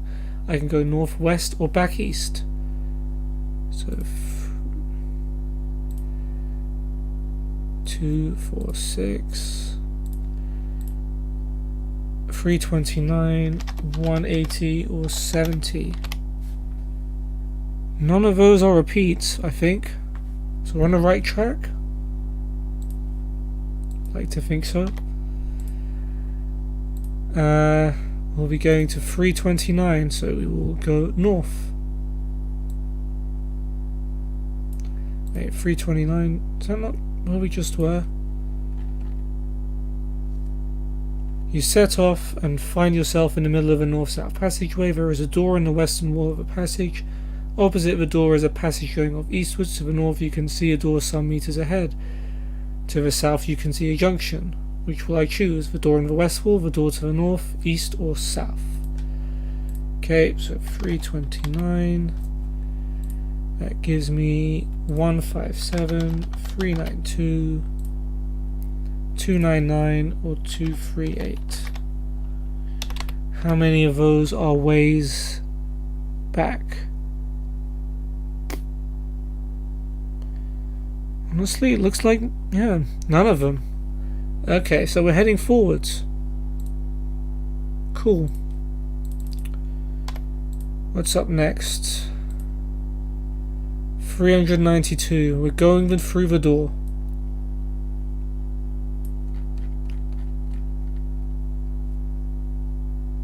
Okay. 392. You're in a north-south corridor. You may either go northwards through a large wooden door or south, go back to 329. Okay. Imagine we somehow loop all the way back. Now we're pressing on. We're going through the door. I like it. 206.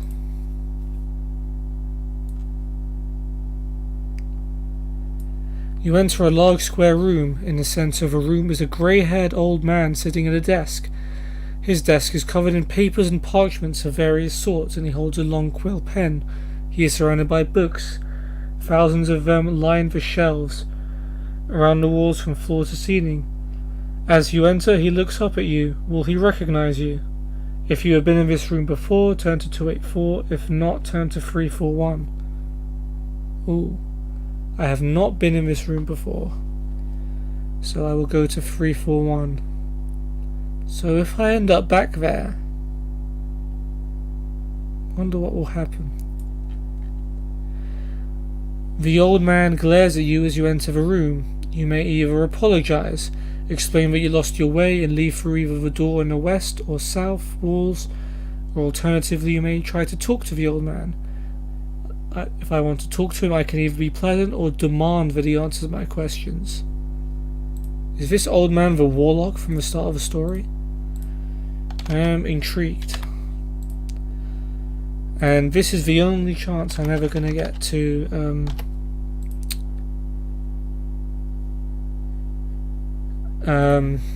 pick one of these options, because once I go back into the room and he recognizes me, it's going to take me somewhere else. Okay, so let's talk this through. So I can apologize and leave. So apologizing and leave sounds like it's going to work, no matter what happens. Talking to him though should be interesting. All right, we're gonna be the nice guy. We're gonna go to 220. Gonna ask him nicely. He is enraged by your pleasantries. He waves his hand in the air, mumbles a few strange syllables, and then points at you. You feel your head spinning and pass out. You wake in a dead-end passage. Turn to 171. Ah, that set us back. Oh man, I can't believe they've done that.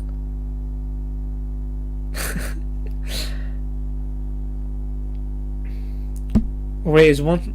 How far back is 171?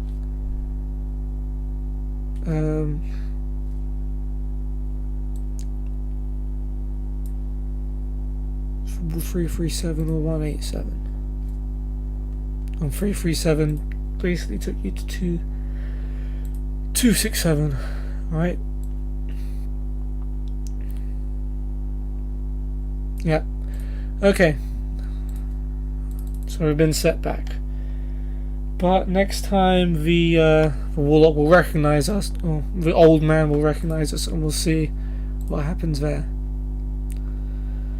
So 171 to 187. 187 back to 171. Back to 187.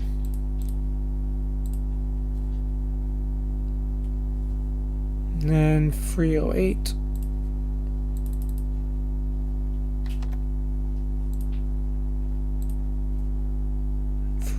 To 54. So if we've done, yeah, 54's there.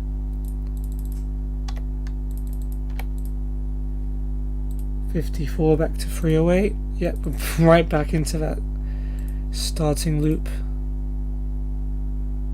308 to 187. 187 to 308. 308 to 187.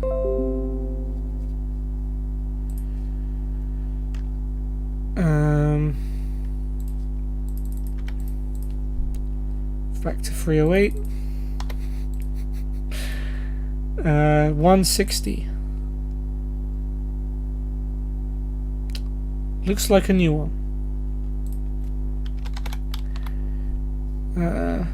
Let's go back to 308 and see what 160 was. So we're going south from wherever we were. Follow a long narrow passageway which goes south, then east, then south again until you eventually find yourself at a crossroads. Turn to 267. 267's a repeat, isn't it? Yeah. So I'm going to replace 160 with 267. Skip that step. So anywhere else it says 160? Nope. So 267 is our options. 312.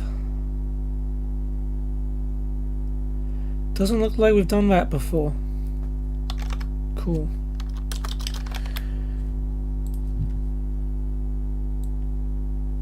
Two, 6, 7. You now stand at a crossroads. North to 312. South 246. West 79. East 349.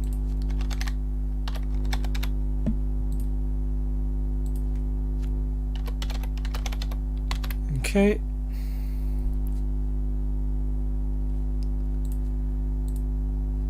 We will be heading to 349. That's not a number we've seen before. That's good.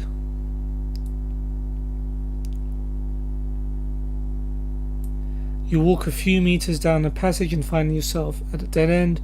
You may either return to the crossroads or investigate the end of the passage. Turn to 30.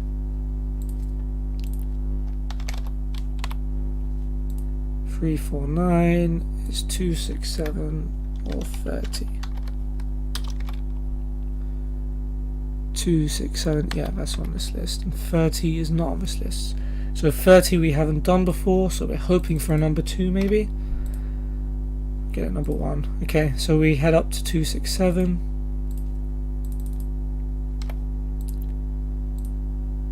And to 3, 4, 9, which is right back where we just were.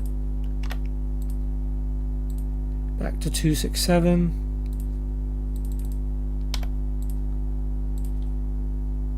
79. Well, that was a new one, wasn't it? No, it's not. 79 to 137, which I didn't record here. So, is this back to the old man's room? If so, I think we're approaching the end game here. Wait, no, 79.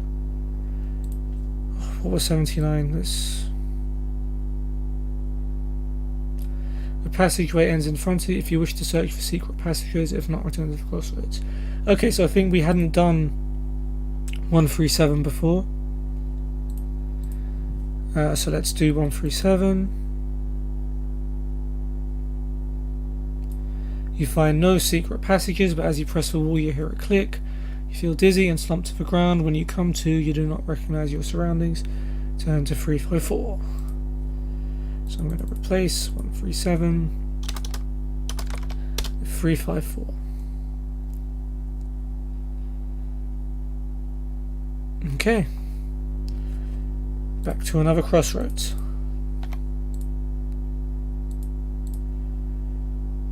4, 2, 3, 4. So I got a fight. Who will we fight? We will fight a gremlin. 6 and 4. 9 plus 1 plus 6 is 16. 6 plus 2, yeah, that's a win.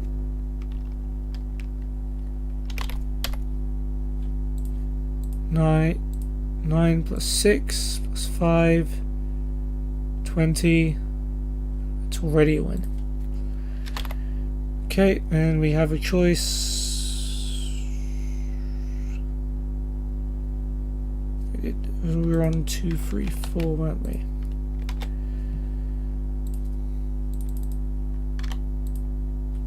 Alright, back to 3, 5, 4. To 14, which is another fight.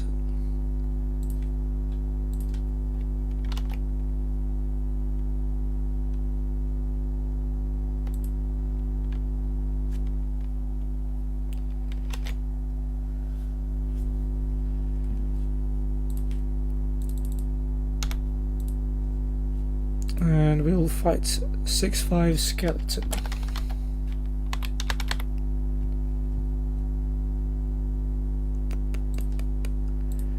Right, 9 plus 6 plus 1 is 16. 6 plus 1, okay. To win. 9 plus 1 is 11. Skeleton might get a hit here. 6 plus 1 plus 2 is 9. Luckily not. 9 plus 2 plus 6 is 17. 6 plus 2, already lost. Guess it's 17. Oh, there was still a chance. Right, skeleton wins. And we go to 308. From 308 to 54. From 54 to 179. Feel like we're advancing somewhere.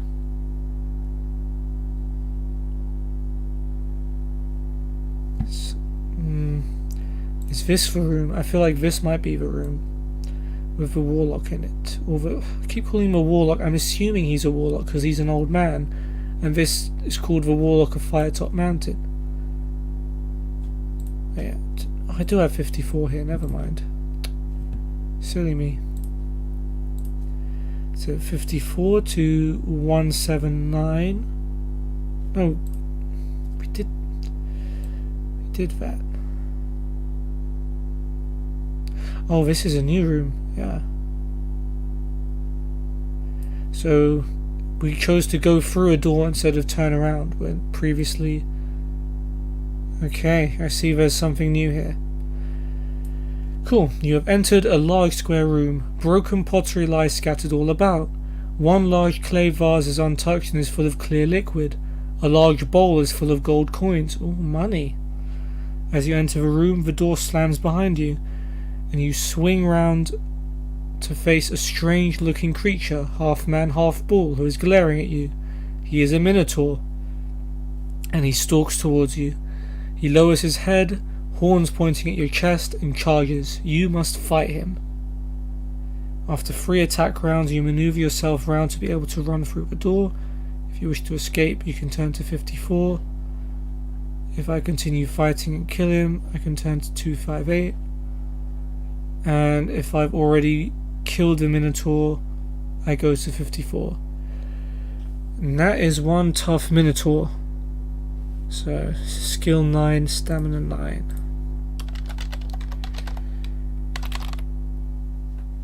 Okay. So this minotaur has me maxed for skill. My stamina is down to 9. This could be it. This is down to pure luck now. So, 9 plus 5 plus 6, that's an excellent round, that's 20. 9 plus 5 plus 5, ooh, you almost tied it up. We do take that round. 9 plus 4 plus 5, that's another good run, it's 18. 9 plus 1 plus 6, 16. Alright, luck's on our side so far. 9 plus 6 plus 6. That's perfect. The Minotaur has to equal that and gets a 5. So it's another round win. Down to 3. 9 plus 2 plus 5 is 16. 9 plus 3 is 15. Wow. We've won 4 rounds out of 4. That's pure luck. 9 plus 1 plus 1. Oh, now we can't win this round at all. The only thing we can hope for is that the Minotaur ties with us and also gets 2 1s. Yeah, not that lucky. Minotaur lands his first blow. We're down to 7 stamina. Right? 9 plus 5 plus 1 is 15. 9 plus 6 is 15. So with another roll, the Minotaur is guaranteed to beat us. So stamina down to 5. We're cutting it close here. So I know I have the option to escape, but if I escape, I might have to come back here. And I mean, I may have to come back here and fight him again. So I'd rather kill him and make some progress. Yeah. Okay.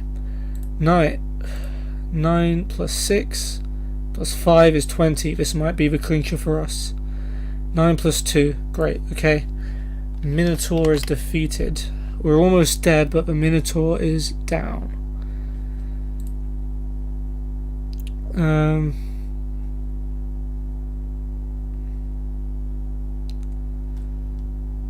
So from now on, going to 179 should go straight to 54. So I'm going to change this 179 to 54.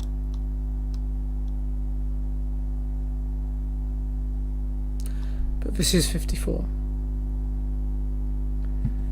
So 308 to 179. 179 for now goes to 258, but usually goes to 54. So 308 will repeat. No, so it's just 308. Right? But then, anytime you go to 54 now, you want it to go to 308 instead. So it's 308, or repeat.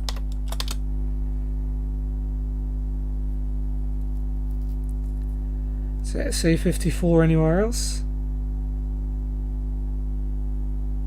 No. Okay. Can delete this then.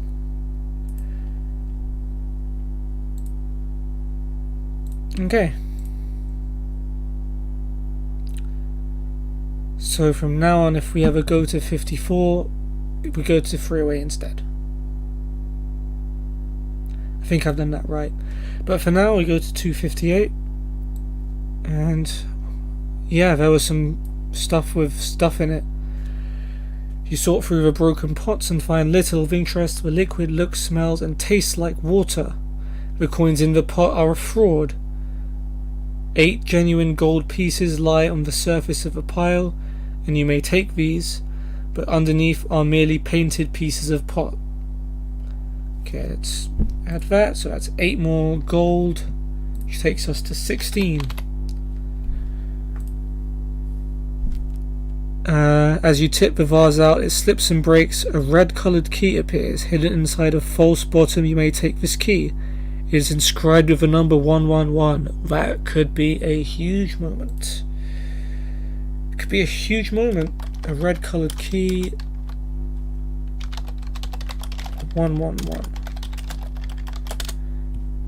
So if stuff like this is what you're supposed to find in playthroughs of the game. You may rest here and eat some provisions. I very much think I will. So we're down to 6 provisions.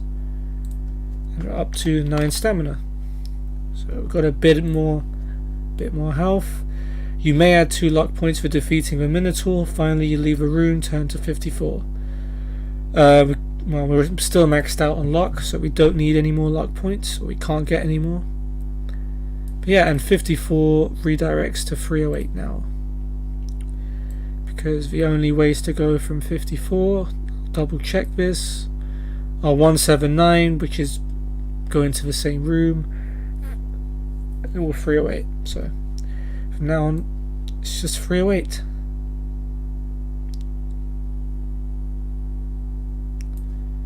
Okay. So 2 means repeat when we're on 308. If I remember that, we can go even quicker. Right, repeat. 4. 354. 308.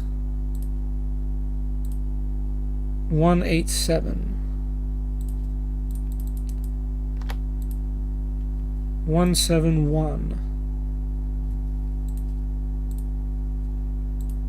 187.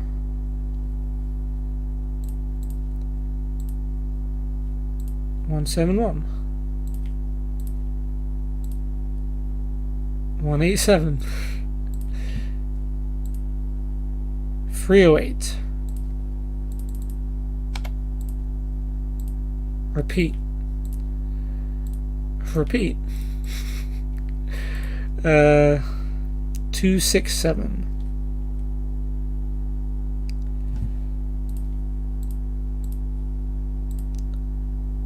246.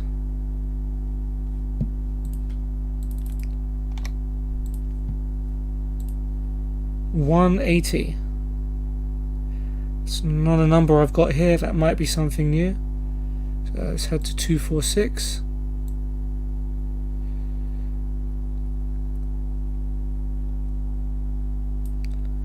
So we're going west from wherever we were.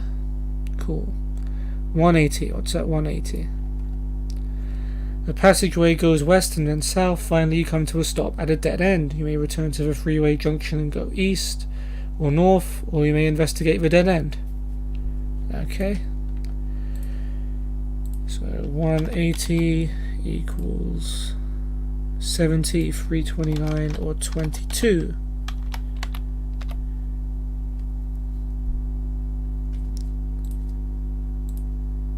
we'll investigate the dead end, which is good, we haven't done that, which is 22. You poke around looking for signs of secret doors but can find none. You pause to ponder your situation and a small jet of gas hisses from the ceiling. You cough and choke to clear your lungs, but collapse to your knees. Your head spins and you flop to the floor in an unconscious sleep. When you come to, you look around in an unfamiliar place. Turn to 4. Well, 4 is one we've done, isn't it? Okay. We're not dead yet, are we?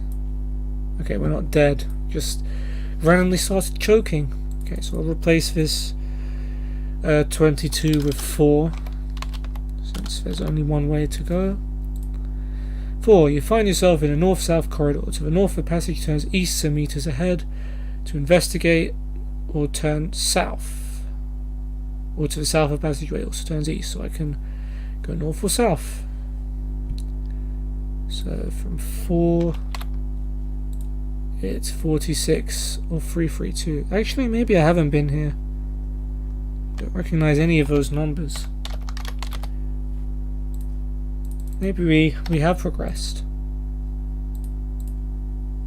46.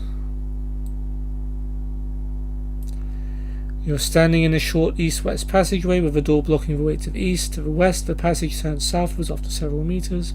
I can go around a bend or through the door. So 46 can either take me back to 4 or to 206, where I haven't been. Right, we're going back to 4. We're going to 332 now, which was south instead of north.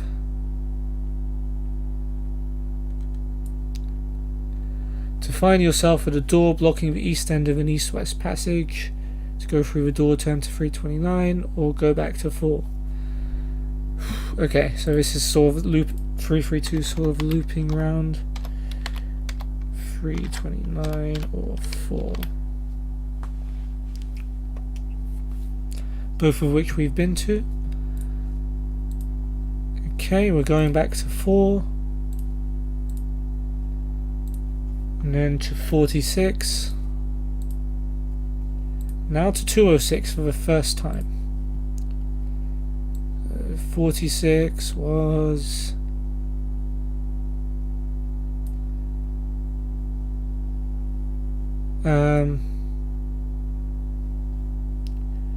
Okay, so we're going through a door now. Oh, we're going through a door. There's always exciting stuff through doors. We're here. We didn't go to 206 before, did we? You enter a large square room. In the center of the room. Yeah, so... Yeah, we're going to the old man's room again. And this time he recognizes us. So yeah. So we have to go to 284. I feel like this is where, because last time the old man got mad and teleported us out. Since he recognizes us, he's probably not going to be too pleased to see us again. What happens? You again, says the maze master. Oh, he's the maze master. He's the one that's causing us to constantly loop around and never get anywhere. Obviously annoyed at being disturbed. You are disturbing my concentration. Be off with you.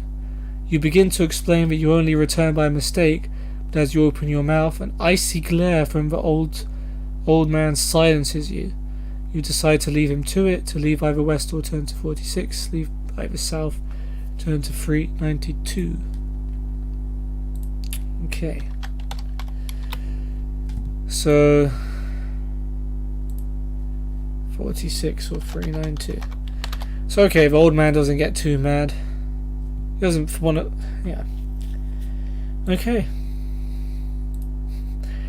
So I thought that would make progress. Obviously not. So 392s, but we've been there before. 206. Did I not write anything here? It's 206. Oh, loops back to 284.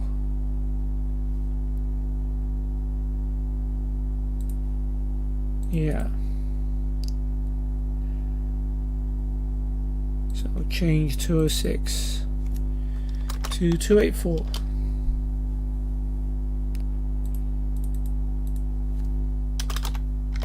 In all cases.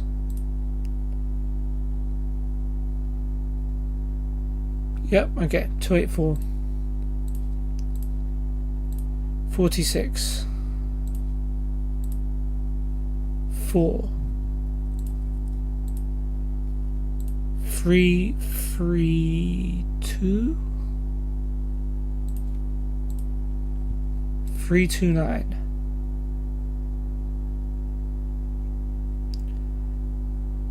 Yeah, I thought that was one we'd had before.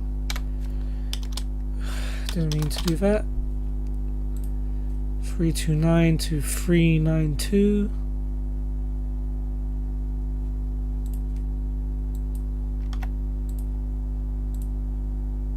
Back to 329.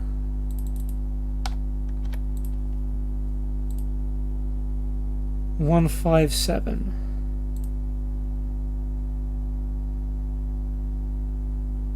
Doesn't sound like one we've done before. Through 329. 157 is going through a door in the west wall. See what happens here. The door opens into an east-west passage which turns north after several meters. To follow this direction, turn to 4. If you decide against going through the door, turn to 329. So both ways we've already been, so that wasn't anything exciting.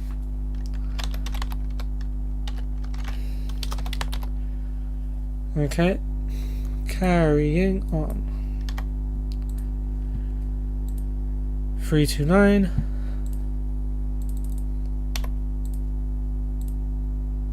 157.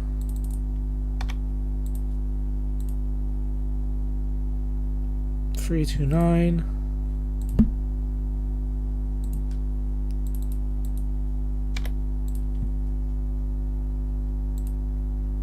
392.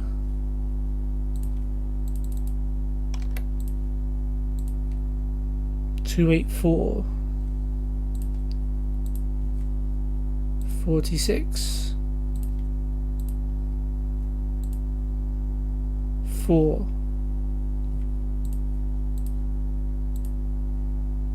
332.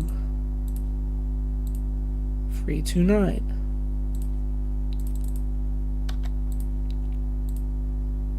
238. That's a new one.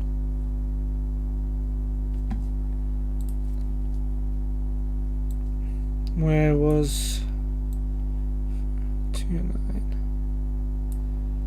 Southwards from wherever we were.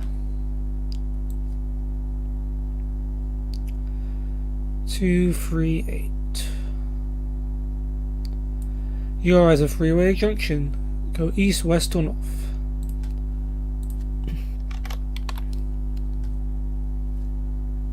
And that is 70, 180,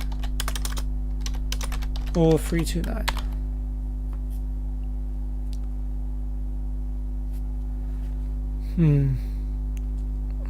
We've been to 180, we've been to 329.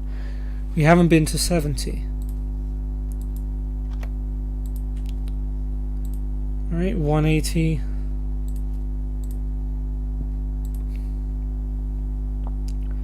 329.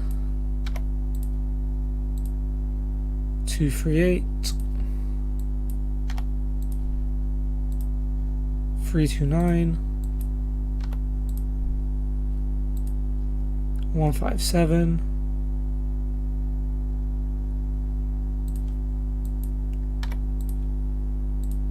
4. 46. 284.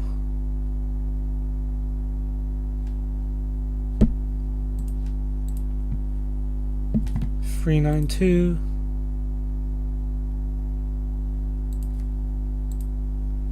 329.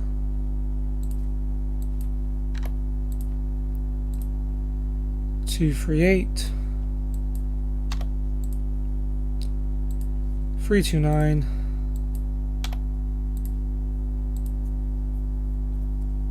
238 again. Now we get 70. Now we're going somewhere new. We're going east from wherever we were.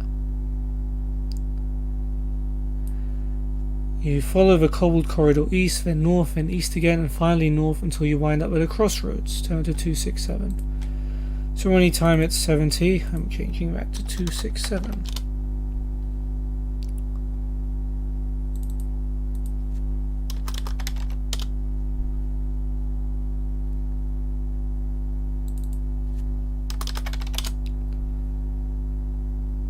Yep, that seems to be it. And it's 267. Yep, somewhere we've been. Cool. 267 to 312 to 79 to 354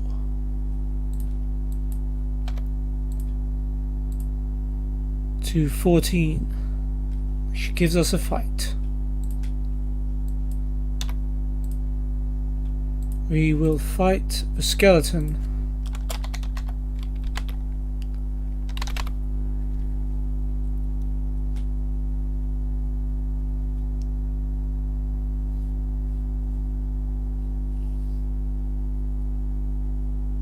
Okay, it was 14, right?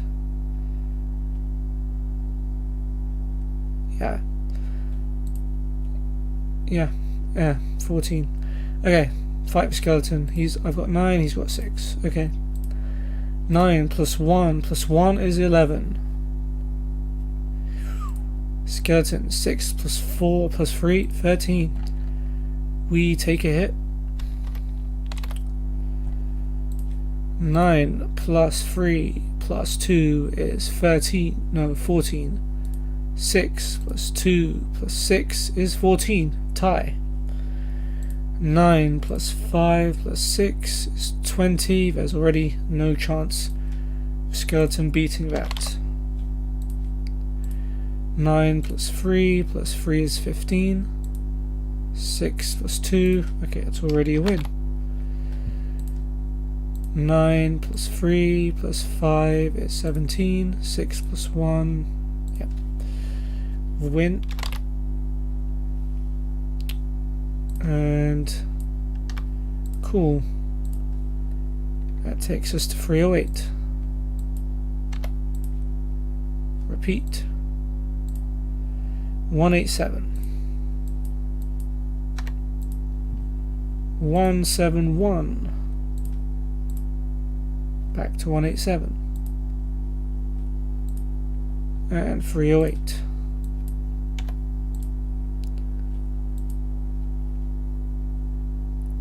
267.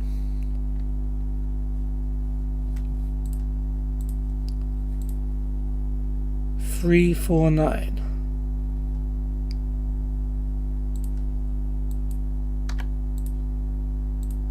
30.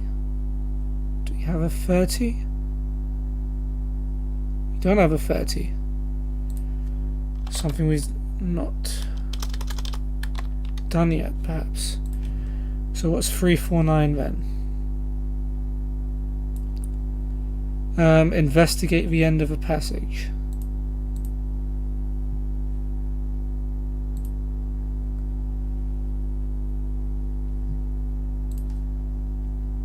Okay, 30. A loose stone falls out to reveal a rope in the rock if you wish to pull it, or if you feel it would be wiser to leave it alone. Well, I know what I'm hoping for. So 30 is 67 or 267.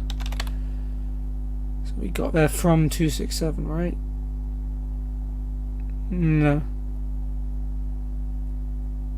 How do we get to 30? From 349. Okay. Alright. Are we brave? No, we're not brave. Back to 267. Oh man. I do wonder how this game's gonna end. 79.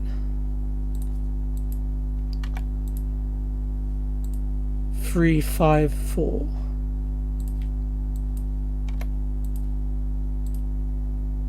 52. Ooh, we're back to the 5-way. Like, I was right at the start of the maze. We're all the way back there. 291 though.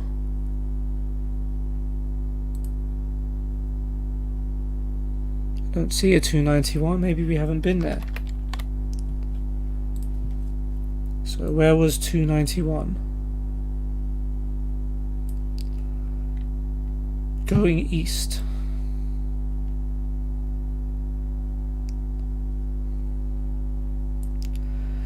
You're standing in the middle of an east-west corridor. To the east is a dead end which you can investigate by turning to 315. To the west is a familiar junction. Go back to 52. Another passageway, quite a short one, leads off to the north and ends in a large wooden door. Okay. So that's 315, 52, 227. And we haven't been to 315 or 227 yet. So we've got, the chances are for us that we'll find something interesting. 227. So we're going to try the door. Gonna try the door.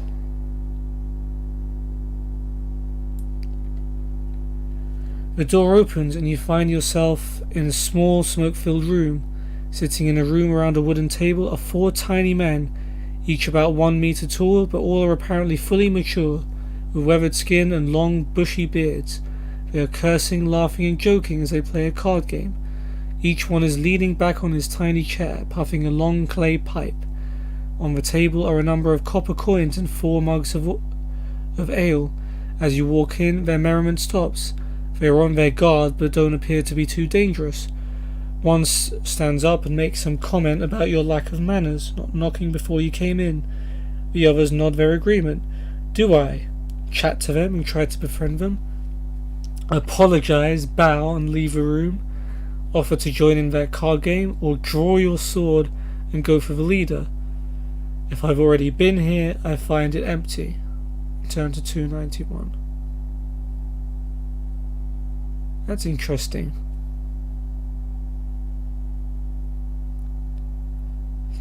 So once I leave a room, so if I leave a room, and I come back, they're gone. So presumably they're reporting something. So yeah, so this is the only time I'll ever get this option. Otherwise, 227 might as well be 291. So I'll make that adjustment. Okay, let's see. Alright. Offer to join in their card game. That sounds like me. Love me my card games. Hesitantly, they agree to let you join in. As you play and chat, they loosen up and eventually you're all laughing and exchanging stories. They seem quite harmless. You may play cards either fairly or you may try to cheat. If you wish to play fairly, turn to 346. If not, if you wish to cheat, turn to 91. Oh, this is a big one. If it was me, I'd play fairly. I mean, am I really going to cheat in a card game with strangers that will like cut me up if they don't like me? Yes, apparently I'm a cheat. I'm a big dirty cheat. If you are lucky, your cheating will not be discovered. Test your luck. If you are lucky, you get away with it, and then roll 2 dice to see how many gold pieces I win. If I'm unlucky, before notice I'm dealing from the bottom of the deck, they pick up axes from behind their chairs and turn on you. Alright, let's do it. We haven't had to test our luck for a long time. Good thing our luck got restored to its initial value of 8. So, We want low numbers here. If we get a 2, if one of these is a 2 or 1, then we're clear no matter what. A 4, so we need a 4 or less. 6. Ouch. Well, looks like we're fighting some gods. Cheaters never prosper, guys. Well, actually, we'll find out, because I might yet win this fight and take all the money. Okay. Haven't had some good action for a while. The skirmish commences. You have your sword, they have their axes. They come at you one at a time. First dwarf, second dwarf, third dwarf, fourth dwarf. If I win, I can... Yeah, if I win, I win. If the battle's going badly, I may escape. But yes, I'll take the penalty. Okay, well, this could be the end. We have 7 health. These dwarves are reasonably skilled, although varying stamina. Let's fight dwarf number 1. Skill 7. Stamina 4. 9 plus 3 plus 5 is 17. 7 plus 2. Okay, he's already lost. 9 plus 2 plus 5 is 16. 7 plus 2 is already a win for me. Right, first dwarf is down, second dwarf is 6 and 6.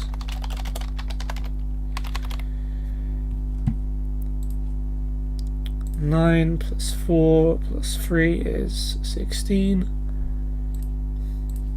6 plus 5 plus 3 is 14.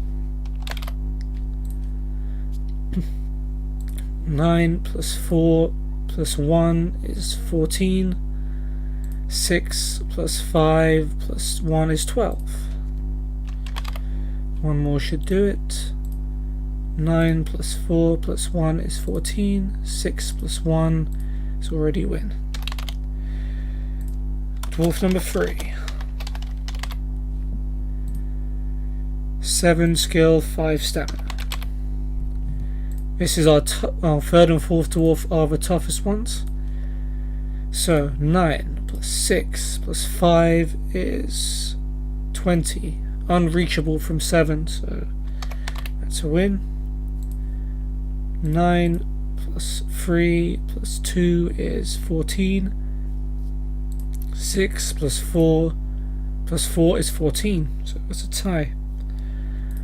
9 plus 1 plus 3 is 13. 6 plus 4 plus 2 is 12. That's a close one, but a win. 9 plus 1 plus 3 is 13 again. 6 plus 3 plus 6 is 15. Third dwarf lands a hit. We're down to 5 stamina.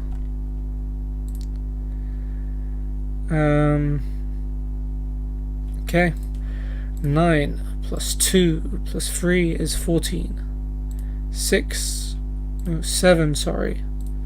Plus 4 plus 6, 17. Oof. Down to 3 stamina. 2 more hits and it is over. 9 plus 3 plus 4, 16. 7 plus 5 plus 2, 14. Okay, so we've killed the third dwarf. But the third dwarf got 2 hits on us. If the fourth dwarf does the same, then it is all over. And the fourth dwarf is exactly the same as the third dwarf. 7 skill, 5 stamina. Right.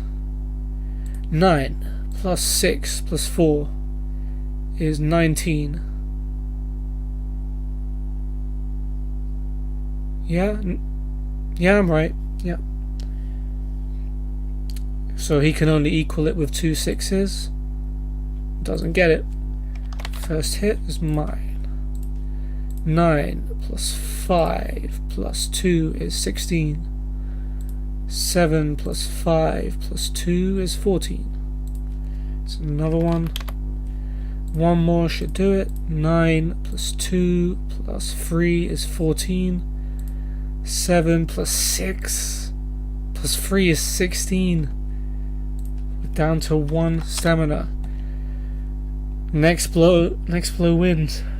Us or the 4th dwarf. 9. 6 plus 6. Oh, that is perfect.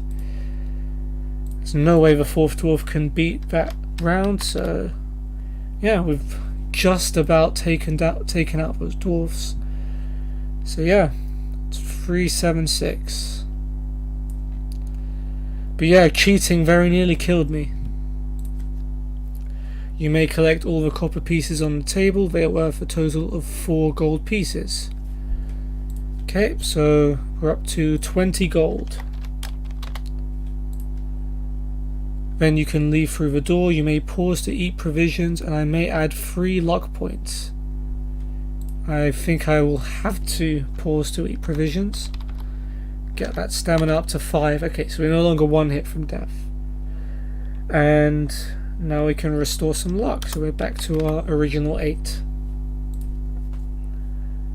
So 291.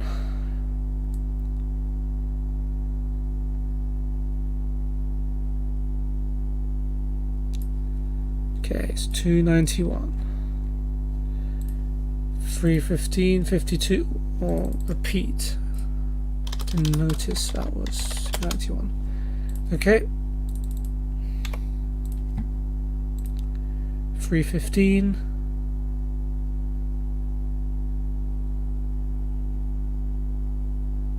Was that one we hadn't done? Investigate a dead end.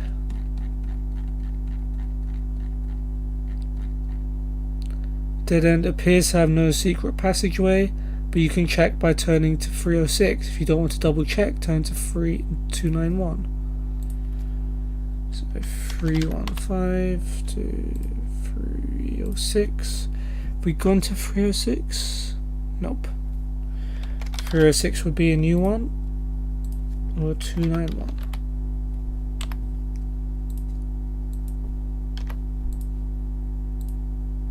$291 it is. And then back to 52.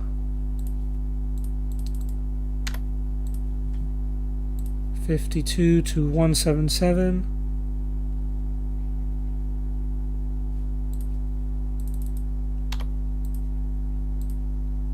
$391. Got a 391? I do not see a 391. Oh, it's the first one. Never mind. Back to 52. 177.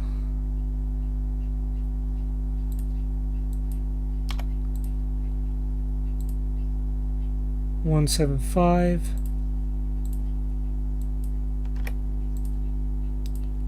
177. 175. 177. 391. 177.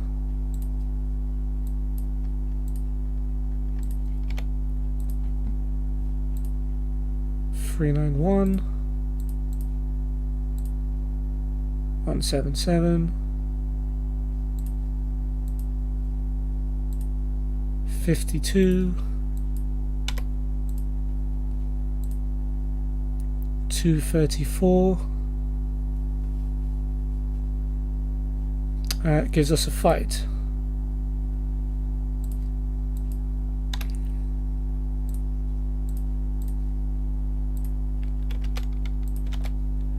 And what do we get? We will be fighting a troll. Oof. Now this could very well be the end. Troll with 8 skill and 5 stamina.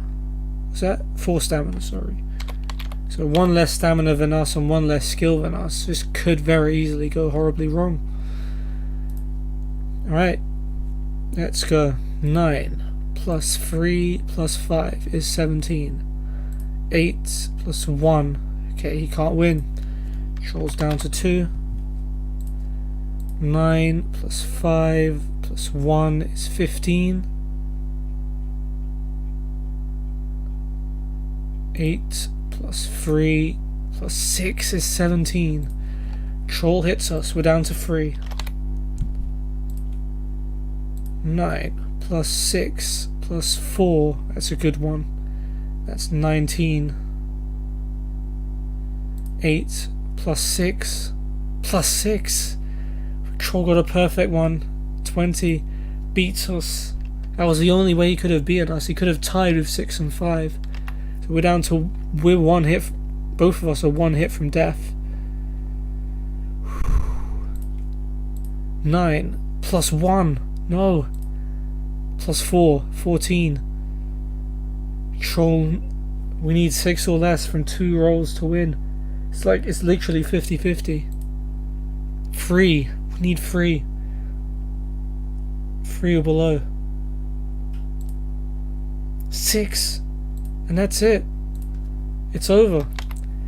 After going through a maze, getting lost, looping around so many times, we're eventually beaten by the second troll we came across. I mean, look at that. We defeated... I can count this. 27 other enemies. But the troll, the last troll, after being trolled, was just too much for us to handle. And we faced defeat in the Warlock of Firetop Mountain. So RNG plus fighting fantasy games do not work well with mazes. That much I've learnt. I do wonder if the other books will have mazes as well. But yeah, we did look like we were getting somewhere. We had money. We got pretty good starting stats. Apart from luck, maybe skill could have been a bit higher. We got a good starting stamina. Got a good amount of money. We found a red coloured key, which could have been important. But ultimately, we could not defeat the Warlock of Firetop Mountain. And that will do it for this very lengthy video. If you stuck with it to the end, congratulations. I wouldn't have blamed you if you stopped after we got into the maze. But yeah, I hope you guys enjoyed, and hopefully I'll see you on the next one. Hopefully there won't be a long maze. Goodbye.